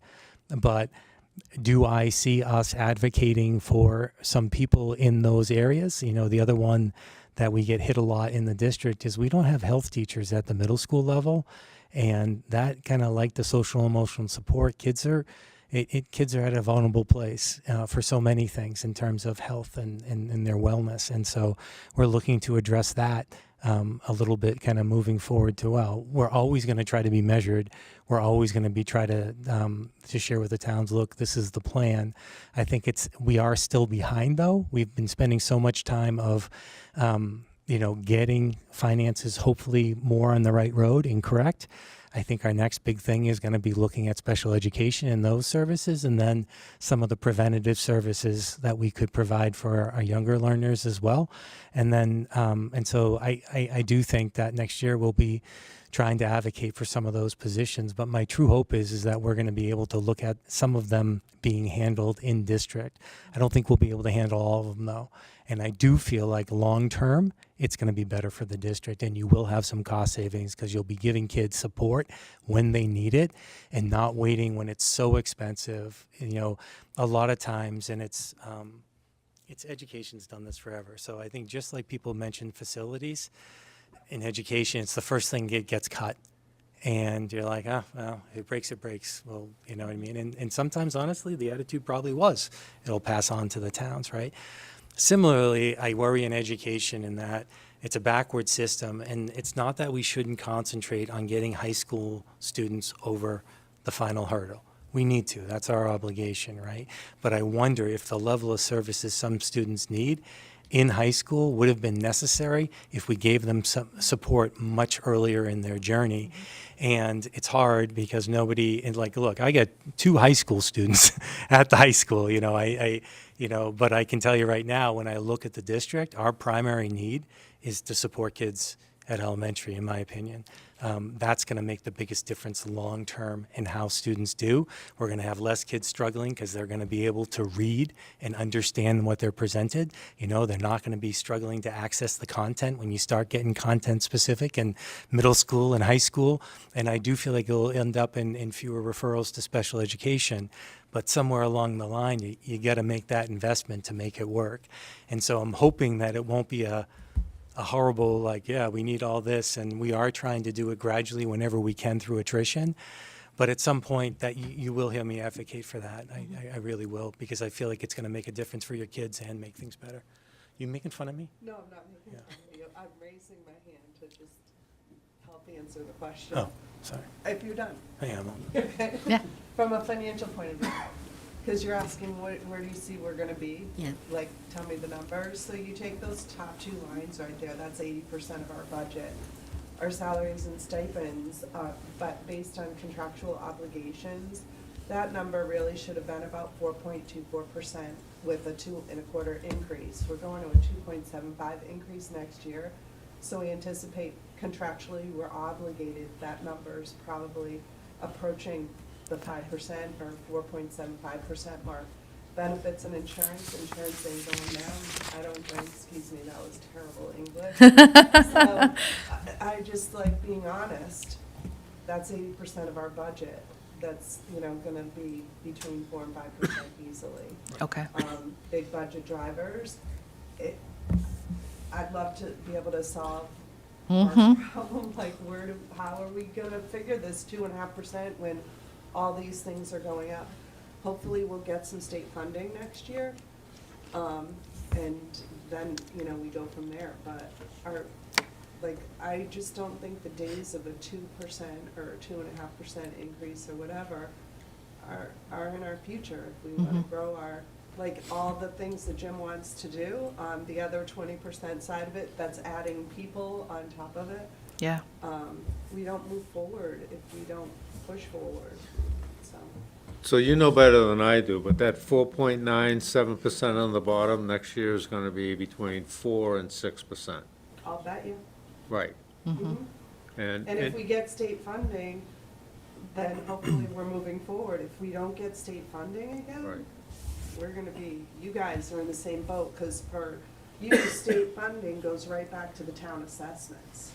Right. And what's helping that 4.9% is debt service. The debt. All that's coming on debt service. What if you add something to debt service? Then that whole 4.97 is blown out the door. Yeah. It didn't help, but it just Yeah. It's That's a non-consensus. framed it a little bit. important food for thought for our next discussion. Yeah. I wouldn't want to say we're ever gonna get back there, just based on the top 2, which is 80%. We're contractually obligated to these. Yeah. Great. We did really well with our contracts this time, too. And, I just yeah. want to point that out. We negotiated with the unions, we negotiated pretty good. The 2.5, 2.75. 2.25, 2.75. So, so, I mean, that, compared to what other places in the state were Yeah. doing, that was settled for a very reasonable amount. You know, those people are getting the same inflation rates that everybody else is, so it's not an easy discussion. Yeah, I think the other side of that, though, is you're dealing with people who don't work for the state and aren't in unions, and they're on 5 years of 1% raises. And that's probably why you're seeing a lot more people showing up at these meetings now, because I think the overrides were, in a town like this, it's a relatively high-income town, and the overrides didn't really hit that many people that hard, but now they are. Now they're starting to. Now they're getting to the point where they're literally thinking about, do I leave this town? You know, so I think it's tough. And you guys did do a good job, though, Scott. I actually agree with that 100%. So it's just tough. That's why people are, you know, it's worn on for so long. I think anytime when I hear people say I have a revenue problem, 9 times out of 10 you created that with a spending problem, you know. And that's it's hard to go back and look at spending. Nobody wants to look at hard spending, but you know, we're reaching that point where it's like there's going to be things that get cut on the town side, probably the school side, that are really uncomfortable. You know, so it's just I don't necessarily agree that we can't get to certain numbers. I think we have to get to certain numbers. It's just not, because otherwise, and I'm just saying this from a town perspective, right? Do we have a plan B? Part of the reason I'm here is because of the Wachusett School District. But if at some point this relationship becomes untenable, what's Paxton do? Like, can we exit the district? You know, we have Leicester sitting in a college campus that's putting in a vocational school. You know, like, do you end up 10 years down the road pairing? I would never want to do that, but it's like we've got to get to the numbers, because there's a point you can't get blood from a stone. You know, there's just no more. We're literally gonna start bleeding population. Is what's gonna happen next, unless I guess maybe you replace it with other people, which that sucks though. You don't want people moving out of town because they literally just can't afford it anymore. You know, the higher rate. Right. That could compound the problem. Right, go ahead. Hi, I'm Jana. I actually live in Holden, but I'm on business and finance, so I've been coming to all the meetings. I just wanted to point out too, when you're looking at your calculations, so the state is going to consider next year most likely bumping up your minimum contribution, probably by about 1%. They're moving a lot more money to the towns.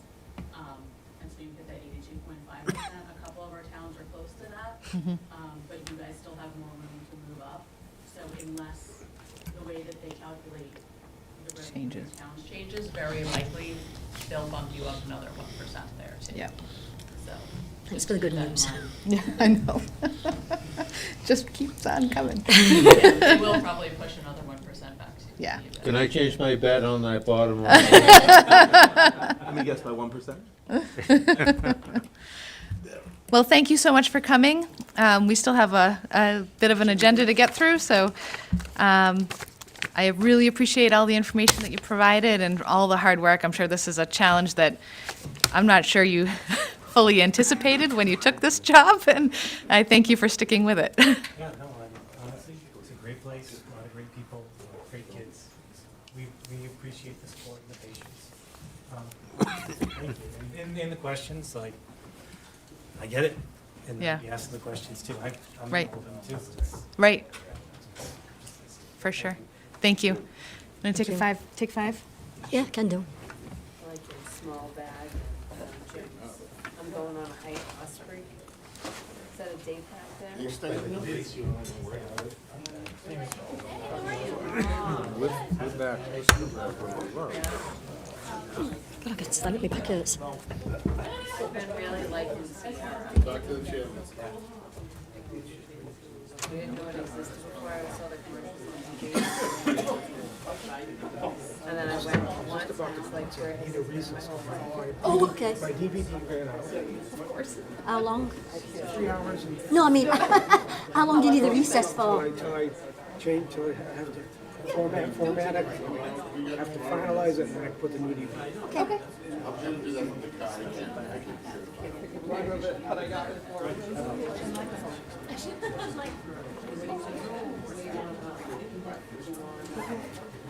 Thanks, Michelle. Thanks, Jim. See you guys tomorrow. Yeah, it sounds great down there. Thank you. Thank you. I appreciate it. I really do. Oh my gosh.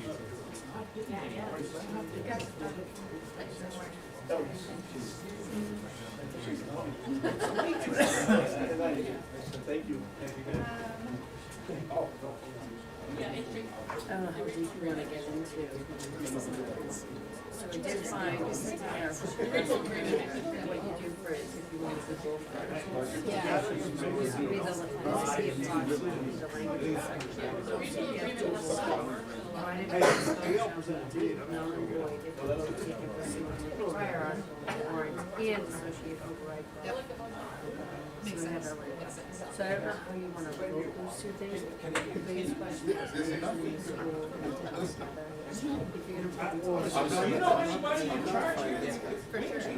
put just leave it to Brian and I.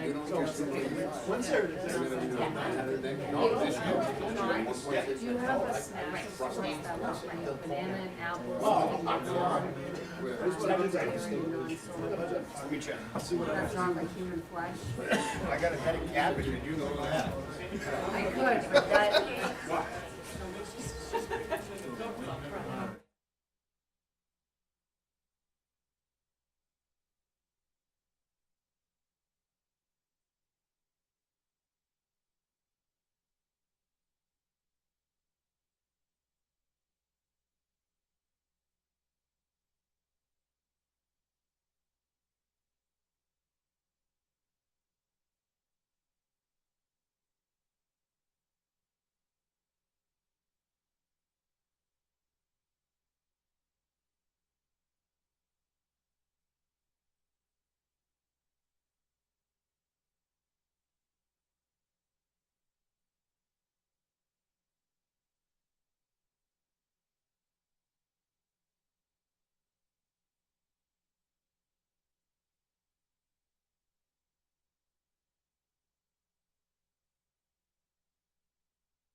So we've got new articles for 15 and 16. Yes.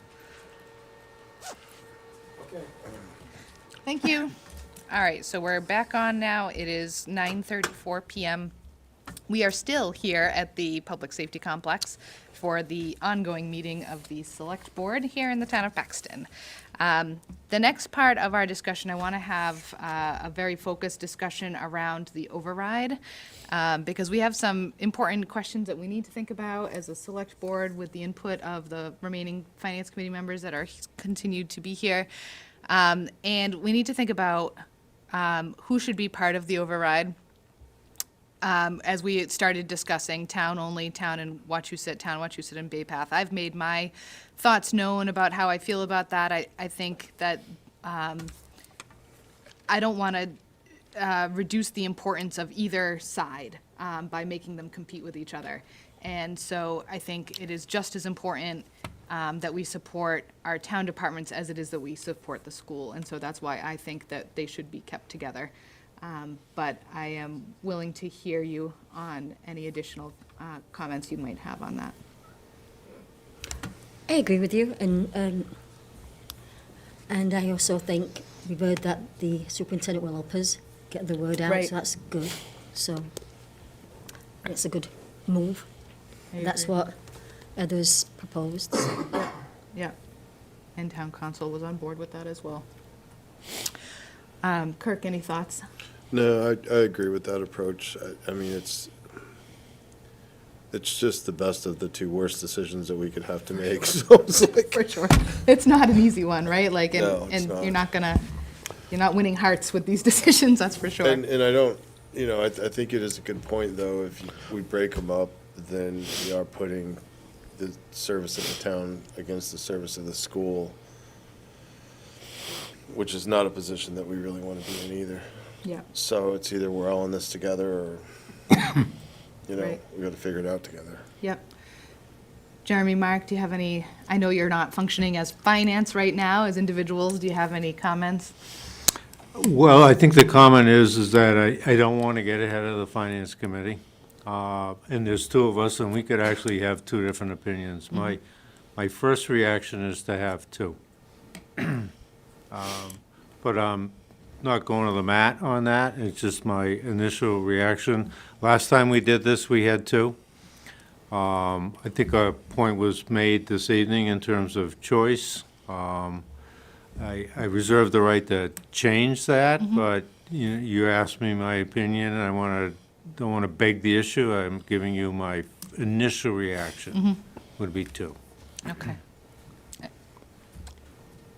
I would lead towards one, and the reason I would say that is because I don't think, if you wanted to do two, you would have a responsible, neither one is responsible for this. Right. They're both about the same, again, that's just what makes sense to me in my head. Right.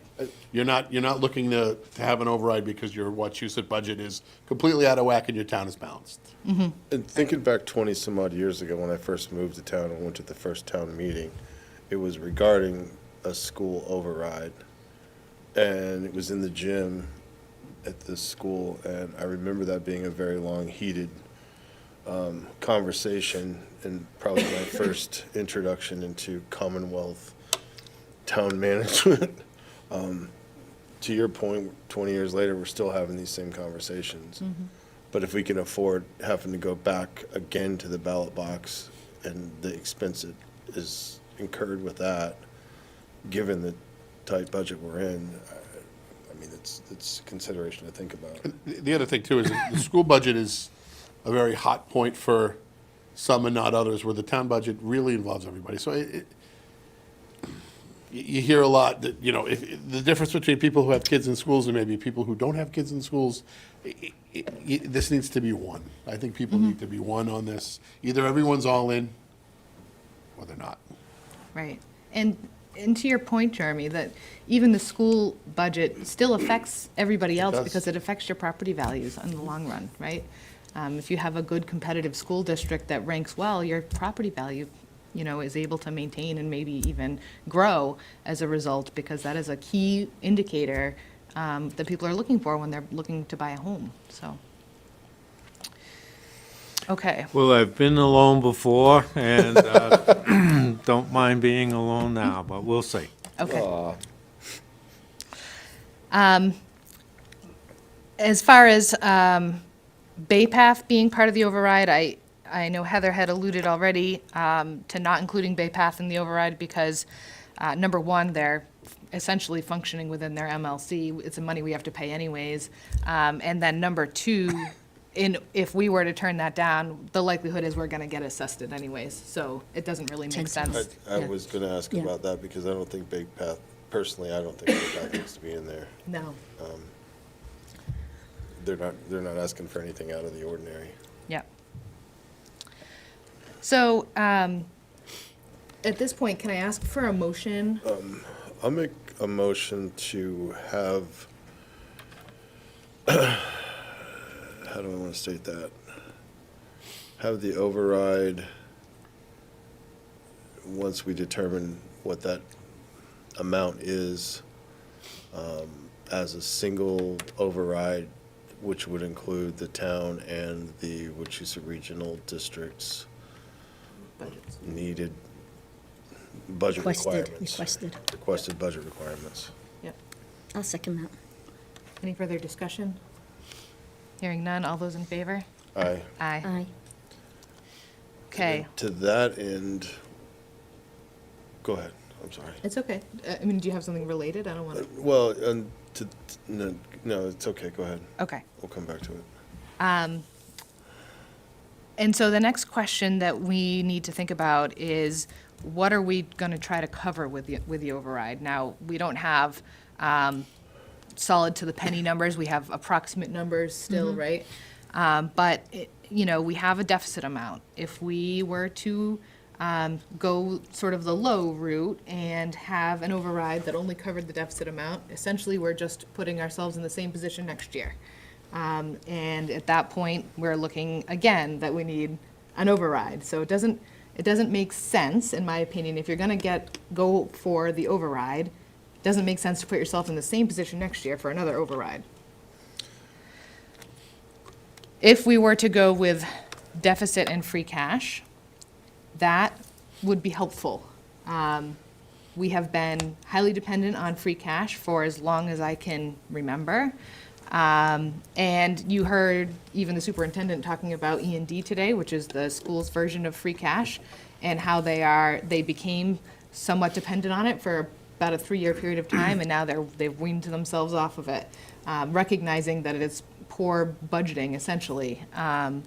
And so we have staved this off for many, many, many years by using our free cash to balance the budget, because we didn't want to go to the town and ask for an override. And now we're in a position where we really are left with no choice. So in my opinion, if we are to really push forward and be proactive to keep ourselves in the right position going forward, our override should be considerate of our free cash amount as well. We would then be looking at the future of Paxton so that we can start putting money away, so that our free cash starts funding one-time expenditures instead of funding a budget that is recurring. Free cash is not guaranteed revenue, and so it is much better applied. And if you were to look at other towns, Boxborough is a fantastic example. Go and look at Boxborough's warrant. Boxborough budgets for their capital expenditures, many of them through free cash, because they're able to do that. And so it would really help to get us on the right path in order to make sure that we're able to fund things going forward, our one-time expenditures. We don't have to go to debt service as frequently, which is going to save us money in the long term and help us to stay proactive in our budgeting. If I were to continue this thought process, right now, we are looking at potentially adding $460,000 of ambulance receipts. When the ambulance service first started, they were struggling to get 300,000 in ambulance receipts in order to try to fund the difference between the basic level ambulance service and the paramedic level ambulance service that we're now able to provide the town. What we're doing with that is we are essentially making the salaries of those individuals that create our paramedic level service dependent on funding that is not guaranteed because it comes from health insurance reimbursements. That if anybody's been reading the news about health insurance, this is all over the map right now, in terms of who pays what, how much they pay. Medicare's looking at, cutting, or maybe they're looking at increasing for physicians. It is just not something that you can count on. Not only that, but the people that you transport don't always have insurance. They don't always have an insurance that pays the actual cost of the ride, right? So a lot of times you have people that have Mass Health, Medicare, who provide some reimbursement, but it actually doesn't even cover the cost of the service. And so if you start saying that, that now not only are we taking that 300,000 and we're infusing it into the budget in order to help fund that ALS level service, now we're also dipping into it even further, where what we were intending to do with that amount was reserve it for capital purchases to help support the ambulance service. So it's like another form of free cash for us, where we are depending now on revenue that is not guaranteed year to year in order to balance the budget. So I have two thoughts for you on that. You can either think about going back to the $300,000 threshold, which is where we started at, right, in order to say, well, if ambulance receipts are 300,000, that's what we've been historically able to get and able to place in the budget every year. However, we're at 460. So you've got another $160,000 that we're adding in, that, in my opinion, is just taking away from our future. If you then decide 300,000, okay, I think I could get behind that if that's a place where, you decide that's where we should place our override. But I'd encourage you to think about the possibility of having an override that reduces our reliance on ambulance receipts, because I don't think that that is a reliable revenue source. And then reserve ambulance receipts to help fund other things like capital expenditures. Once we start doing that, we're looking at a fairly large number. Do you have ballparks? Which number you're looking at, the total amount? $1.6 million. $1.6 million. If the deficit and you add free cash and ambulance receipts? Yep. So I'm off by 50 grand, but $1.6 million. Yeah, roughly $1.6 million. Right. And then for the other, where are you at in 12 months? For sure. Right, so the thing that, in just, only because I have it in front of me, Yeah. the ambulance receipts going back to 2018, 328, 332, 346, Yep. 300, 300, 310, 350, 400, 460. Right.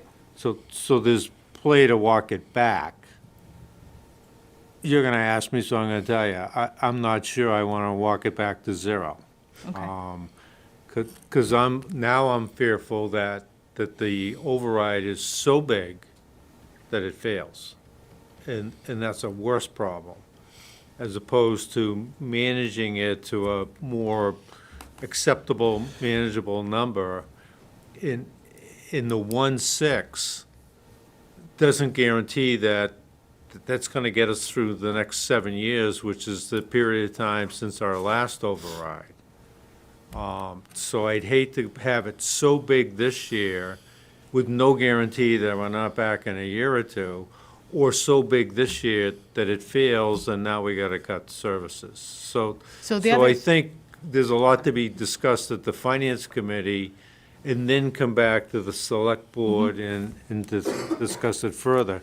Because you didn't make mention to it, but Heather actually put together a really good narrative, which we're working from right now, and her point was, is the override the deficit amount, deficit of free cash, deficit ambulance receipts, deficit free cash ambulance receipts, or other?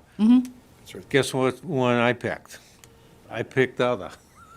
I wouldn't expect anything less. Right, and there's 7 committee members, and I guarantee you that it's not gonna be a unanimous vote on these 5. Right. At the best, it'll be 5-2, maybe 4-3. It's gonna pass, but it's not gonna be a majority, because everybody, and let me finish one last thing. Free cash, the financial management policies say 10-year program over a 10-year period, naturally. Now, all of a sudden, we're deciding in year 3 that we're gonna do all 10 years in 1 year, and that's a big, heavy lift. I liked the idea, and I presented it that way. Okay, let's get into the 10-year program that we said that we were going to do. And if we want to make up for the 2 years that we missed, then let's do 3 years. Now we're saying, let's do it all, not in 10 years, but in 1 year. That's a big nut to swallow, too. I can understand that, but I think my concern is if it hasn't worked for 2 years already, to be able to walk it back a little bit, it's just not going to be successful to try to walk it back. Oh, I totally agree, we should start. Yeah, The question is, at what level? right. All in 1 year, or start this year for the 10-year, or start this year to make up for the years that we missed? I would start this year to make up, I think if you I've started this year advocated. to make up a portion, maybe 40% of it, maybe 30% of it. It's like, how do you eat an elephant, one bite at a time? How many bites can we swallow this year? Because, let's be honest, we don't know what's gonna happen next year. We don't know what the economy's gonna be doing, what the schools said that they hope they're gonna be able to walk back their increases. Like, it could be a completely different financial situation next year than we are now. But we're here because of an override 7 years ago. I don't wanna set ourselves up to try to eat an elephant all in one bite, and then everybody relax for the next 7 years, and then we're back again for another huge bite. So, I mean, I don't So I know think that. You might not be there's able to actually- out that, so. Well, and there's that, right? I do think that Heather's working on some information to be able to provide to us, but for a forecast in terms of how long she thinks that this override would sustain us. Yeah, so I'm working on, I'm calling it the override calculator. But if you throw in the different amounts, trying to figure out how far out you get before you start having to rely on additional funds, it takes into, it caps 3 different numbers, right? It caps the increase for the Wachusett Regional School District at 5% each year. It caps Bay Path at 15, and it caps the town's increases at 3%. If you do that, you take everything out of, off the table, so you do the big one, the option D, and go for the deficit, free cash, and ambulance receipts. You don't get back to using up to $400,000 in ambulance receipts until approximately FY31. So it buys you a period of time. We're still working, it's not ready for prime time yet. We gotta double check a couple of the formulas, and Larissa's taken a couple looks. Donna Kucha's gotta take a couple looks to make sure we're not doing anything wonky. But it buys you more time. And the idea would be is that, the ambulance receipts number, at least in my model, is kind of like the forecast of the town's budget health, right? And once the number starts creeping back up and gets up to 400,000, that's the year that we need to either start thinking about an override or, start realizing that one's coming and we're gonna have to rely on all of our reserves to be able to do it. But it also shows in the bottom column, I've been working on the model, and this is where I'm working on the formulas, to build so you can see what your operating and your capital and even your ambulance receipt reserves numbers come out to, including a healthy pull from capital each year, as well as eventually in that 5 or so year period, throwing in an ambulance purchase, which was the very original purpose of ambulance receipts reserved for appropriation, right? To buy, like, literally an ambulance as well as replace other pieces along the way. So it allows for those things. So that's the model. I'm still working on it. Like I said, I have to go through it again with Larissa and then Donna Kuchar and make sure our formulas are right. And then it's good for prime time. The complicated formulas that are ridiculously complex, they're perfect. The simple ones, there's like something awry. Okay.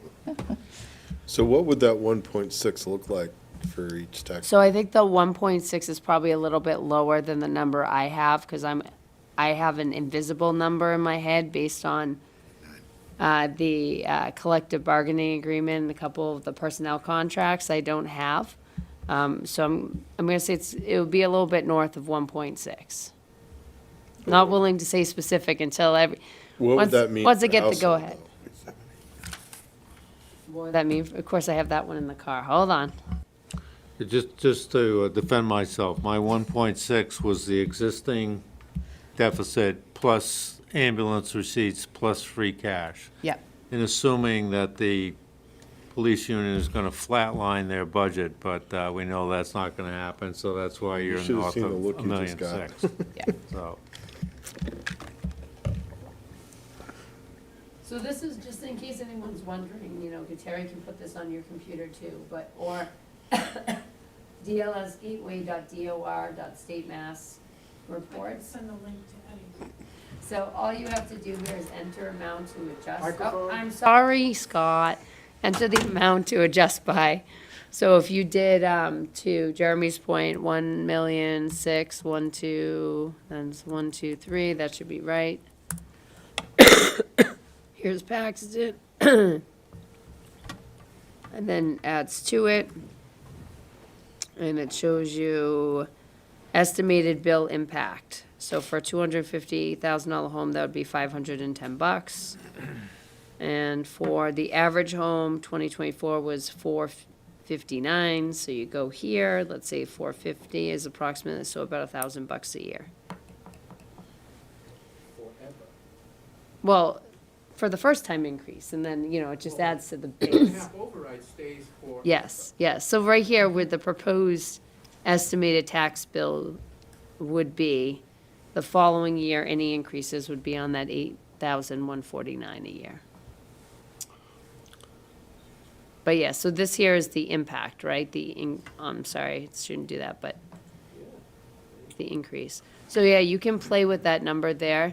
And some other towns have added like even links to the front of their website with a calculator that we could easily swipe that allows someone like, what your house is assessed at, you go and you put in the value and you can see how it impacts you. Yep. and of course, the jump balls are what the Wachusett Regional School District's gonna be next year. Stormwater, roads, trees, equipment, vehicle needs, DPW building. There's a lot in play here before sure. we arrive at a number, and I'll reiterate a point I said earlier. We need to be careful that the override's so big that it gets voted down. Because I think worse than a big override is the cuts that would have to follow. if we Well, did and that. everybody else is feeling the pinch. It's not like everybody's living the good life right now. Right. Right. You have to balance how effective it's gonna be versus how palatable it's gonna be. There's a point where it's perfect, you gotta find that. Right, And you may not find it on the first You may try, not find it. right. right? So this is something I think we all need to prepare ourselves for the possibility that you put an override out there and it fails the first time. And you may need to come back to the drawing board, bring the number down a little bit and try again. Okay. The next question is, will we place one or two budgets? And I think, I don't want to take a vote on that prior issue because I think there's still a lot more discussion that needs to happen on that. But the next question is, will we place one or two budgets on the annual town meeting warrant? Meaning, will we place a override contingent budget on the warrant, and then if that article fails, will we then place a non-override contingent budget, essentially a reduced services budget, on the town meeting floor? And So the point of this is that if we, so we have to have a balanced budget for town meeting, right? So if we have a second warrant article that gives us an alternative, then what it's going to essentially do is give us something to work from in the event that we can't get an override passed right away, instead of going to a 1/12 budget. That's essentially what it's going to do for us, right? Yeah, and it also would save us the ability from having to go back to town meeting. There's pros and cons to both ways, right? Yep. When you have both articles on there, and Carol asked a great question earlier, and I do have some draft language on it that I found from another town about an hour and a half ago. But you would essentially have you could have two articles on the warrant. The first article is contingent upon the override. The second article is non-contingent on the override, so based on what we have, which to your point was reduced services budget. It then has a clause in it down here, something of the sorts, that would say, provided that this vote shall be deemed null and void if the vote taken pursuant to the above article on the warrant for the town meeting passes and associated override ballot question voted are both approved. Yeah. So as long as, you would essentially accept both of them at town meeting, then you go to the ballot. If the override doesn't pass, then the reduced services budget is what goes into place. The alternative to that is just do the override budget, which I think is the way Rutland did it. I don't believe they put a non-contingent article. Just do the override question. If it passes at town meeting and does not pass at the ballot, then you gotta go back to a special town meeting. But you're up against a time crunch. We do have time, Yeah. right? Because it's not till the end of June 30th that we have to have a balanced budget. But it also adds additional expense in the process. But that's always an option as well. And there's pros and cons to both, right? Having both on the same warrant sometimes confuses people. Having just one means you're gonna have to go back if it doesn't go through. Regardless, we wanna make sure that we have what that reduced service budget looks like. Number one, in case we end up on it. And number two, because people are gonna wanna know, well, what's the difference between the override or the contingent budget versus the non-contingent budget? What does that look like for services for me? Right. So, Well, in the past, we've always done it contingent and hope that it passed or go back to town meeting. After talking with Heather today, I did raise a concern that we would be voting on two budgets and essentially appropriating for two budgets. With that wording that you just found, I think if we can present the budgets clearly, and I think you can, and you'll be doing two things. You'll be able to get the meeting over in one meeting and provide the information that what the reduced budget looks like. So I think I was all for one at the beginning, but now I see that wording, I do think two would be the best thing.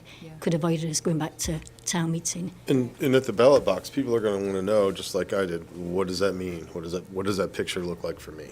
Well, this Right. information has to get Can I out way afford before another the ballot $700 box. a year? You've got current state versus the crystal ball. This is what it's gonna be like if we don't do this. Right. You'll get this. Yeah, Right. absolutely. And it's not meant to be a scare tactic. No. It's meant to be No. extremely Reality. real and realize how big of a reduction in services and staff and things that you'll get, right? Right. That's It's a reality. Right. Yep, agreed. So, are you comfortable with moving that? Only if you are, and, I'm comfortable moving it. yeah, okay.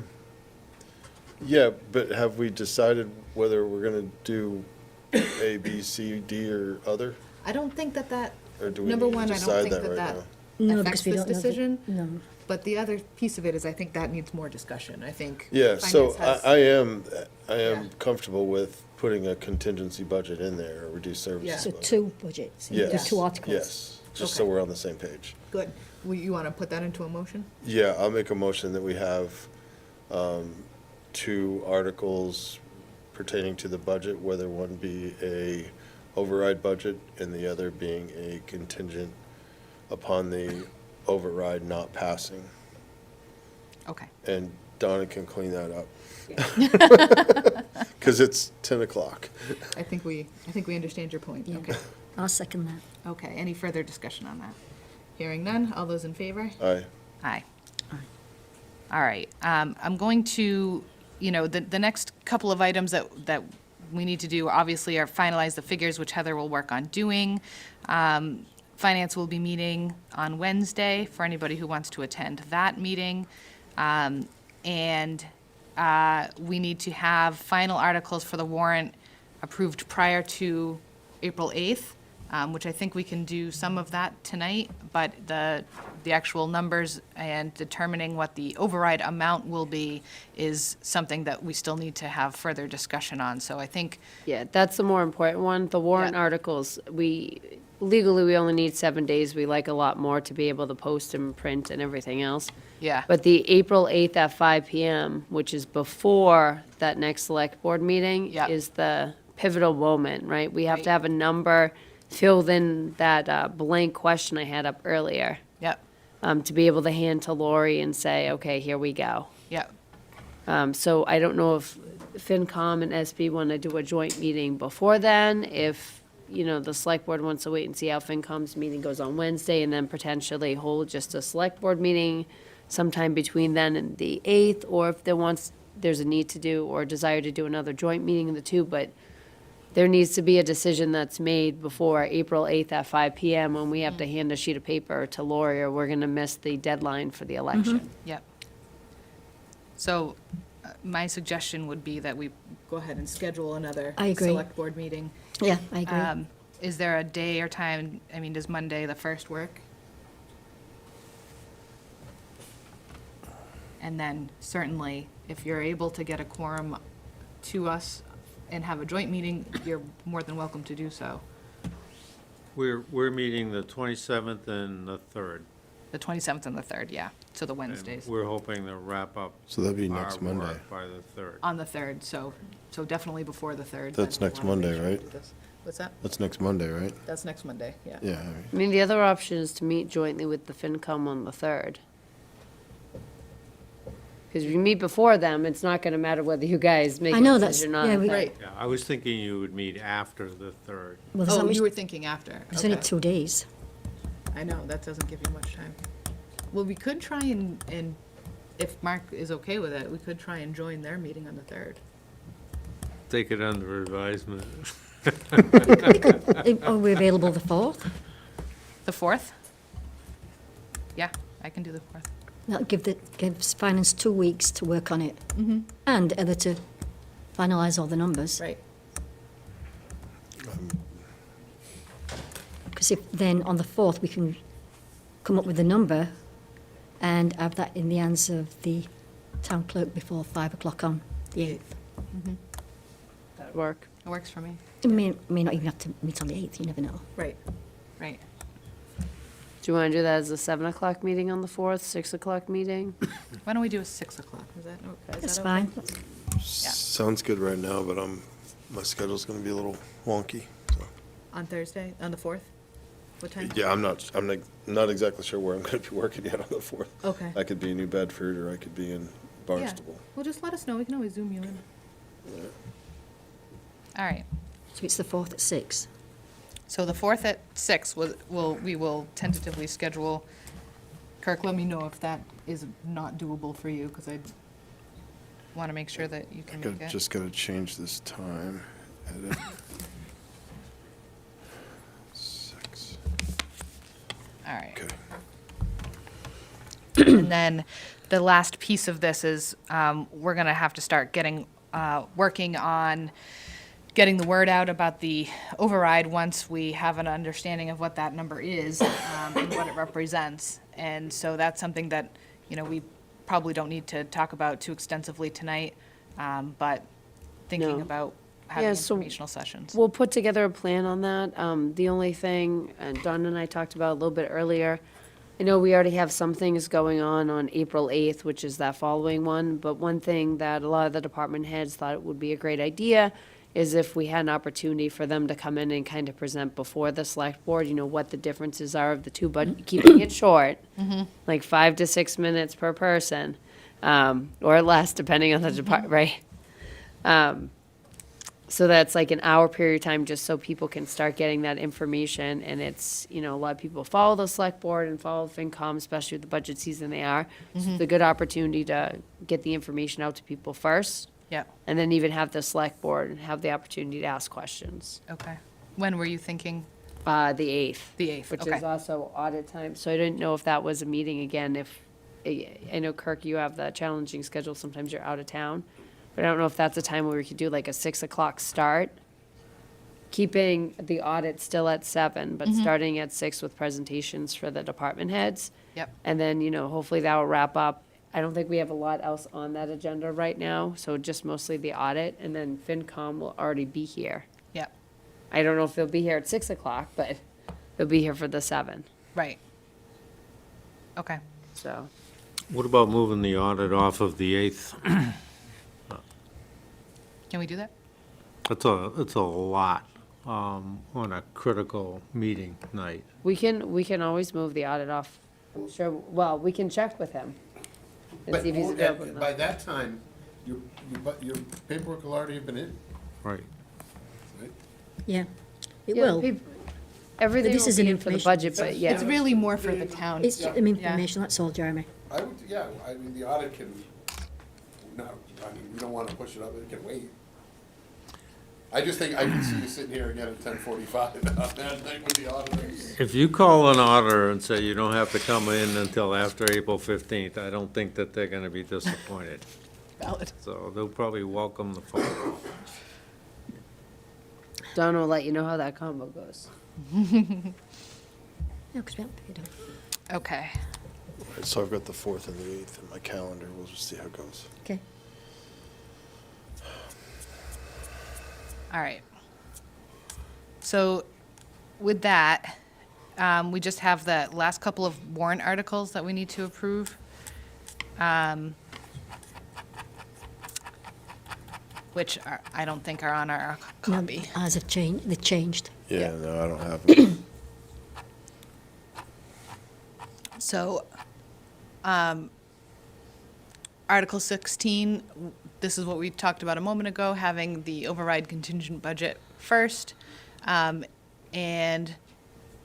this is to see if the town will vote to raise and appropriate or transfer the sum of that amount of money as it ends up being, or any other sum in the amount of blank to supplement the town and Wachusett Regional District purposes and other expenses in fiscal year 2025, contingent upon the passage of a Proposition 2.5 ballot question referendum, should that word be in there? Under General Laws, Chapter 59, Section 21C, or act in any way thereon, to see if the town, okay, so that's just a. Yeah, it's another alternative. It's Alternative the language language. another town to use. I would say just if we can, if the select board can approve the point of the article, I'll Just the work with Brian. contingents. Yeah, Yeah, on the specifics. excellent. So is there a motion to approve an FY25 override contingent budget article similar to what is here? Yeah, I'll make a motion to approve that. Second, Any further discussion? All those in favor? Aye. Aye. Is there a motion to place that as Article 16 on the warrant? So moved. second, Any further discussion? Hearing none. All those in favor? Aye. Aye. aye. And then the next budget would be the next article would be the FY25 budget, not contingent on an override, or however we end up wording that. Is that how you're gonna word it? Well, it's a little clumsy. not really my choice, but that's what Brian told me I'm kind of Okay. confined to. But Legal. the explanation sheet, we're all over the words reduced budget as Okay, compared to not contingent on. okay. All right, so, is there a motion to accept a budget not contingent on override article on the warrant? So moved. Second, Any further discussion? All those in favor? Aye. aye. Is there a motion to place that article as Article 17 on the warrant? So moved. Second, Any further discussion? All those in favor? Aye. Aye. I'll have to really look at the warrants once it's all cleaned up to see if it makes sense, because I'm a little scrambled through all that. I don't think I'm the only one, though, so. So that's the warrant, right? Done. Done. Okay. All right. I don't want to kick you guys out, but. Oh,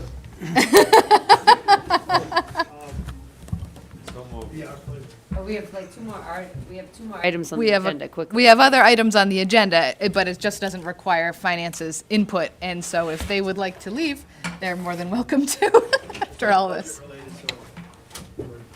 Yes, okay.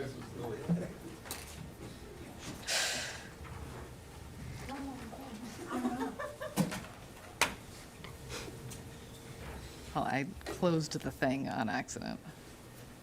Did I close it? I closed it.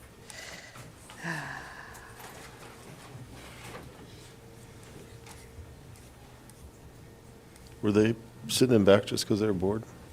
No. In case they need them for anything. They want to hear what's going on with the budget. In Text them case there's any personally. questions. Gotcha. Yep. Good night. Good night. All right, let's see. Find Donna. There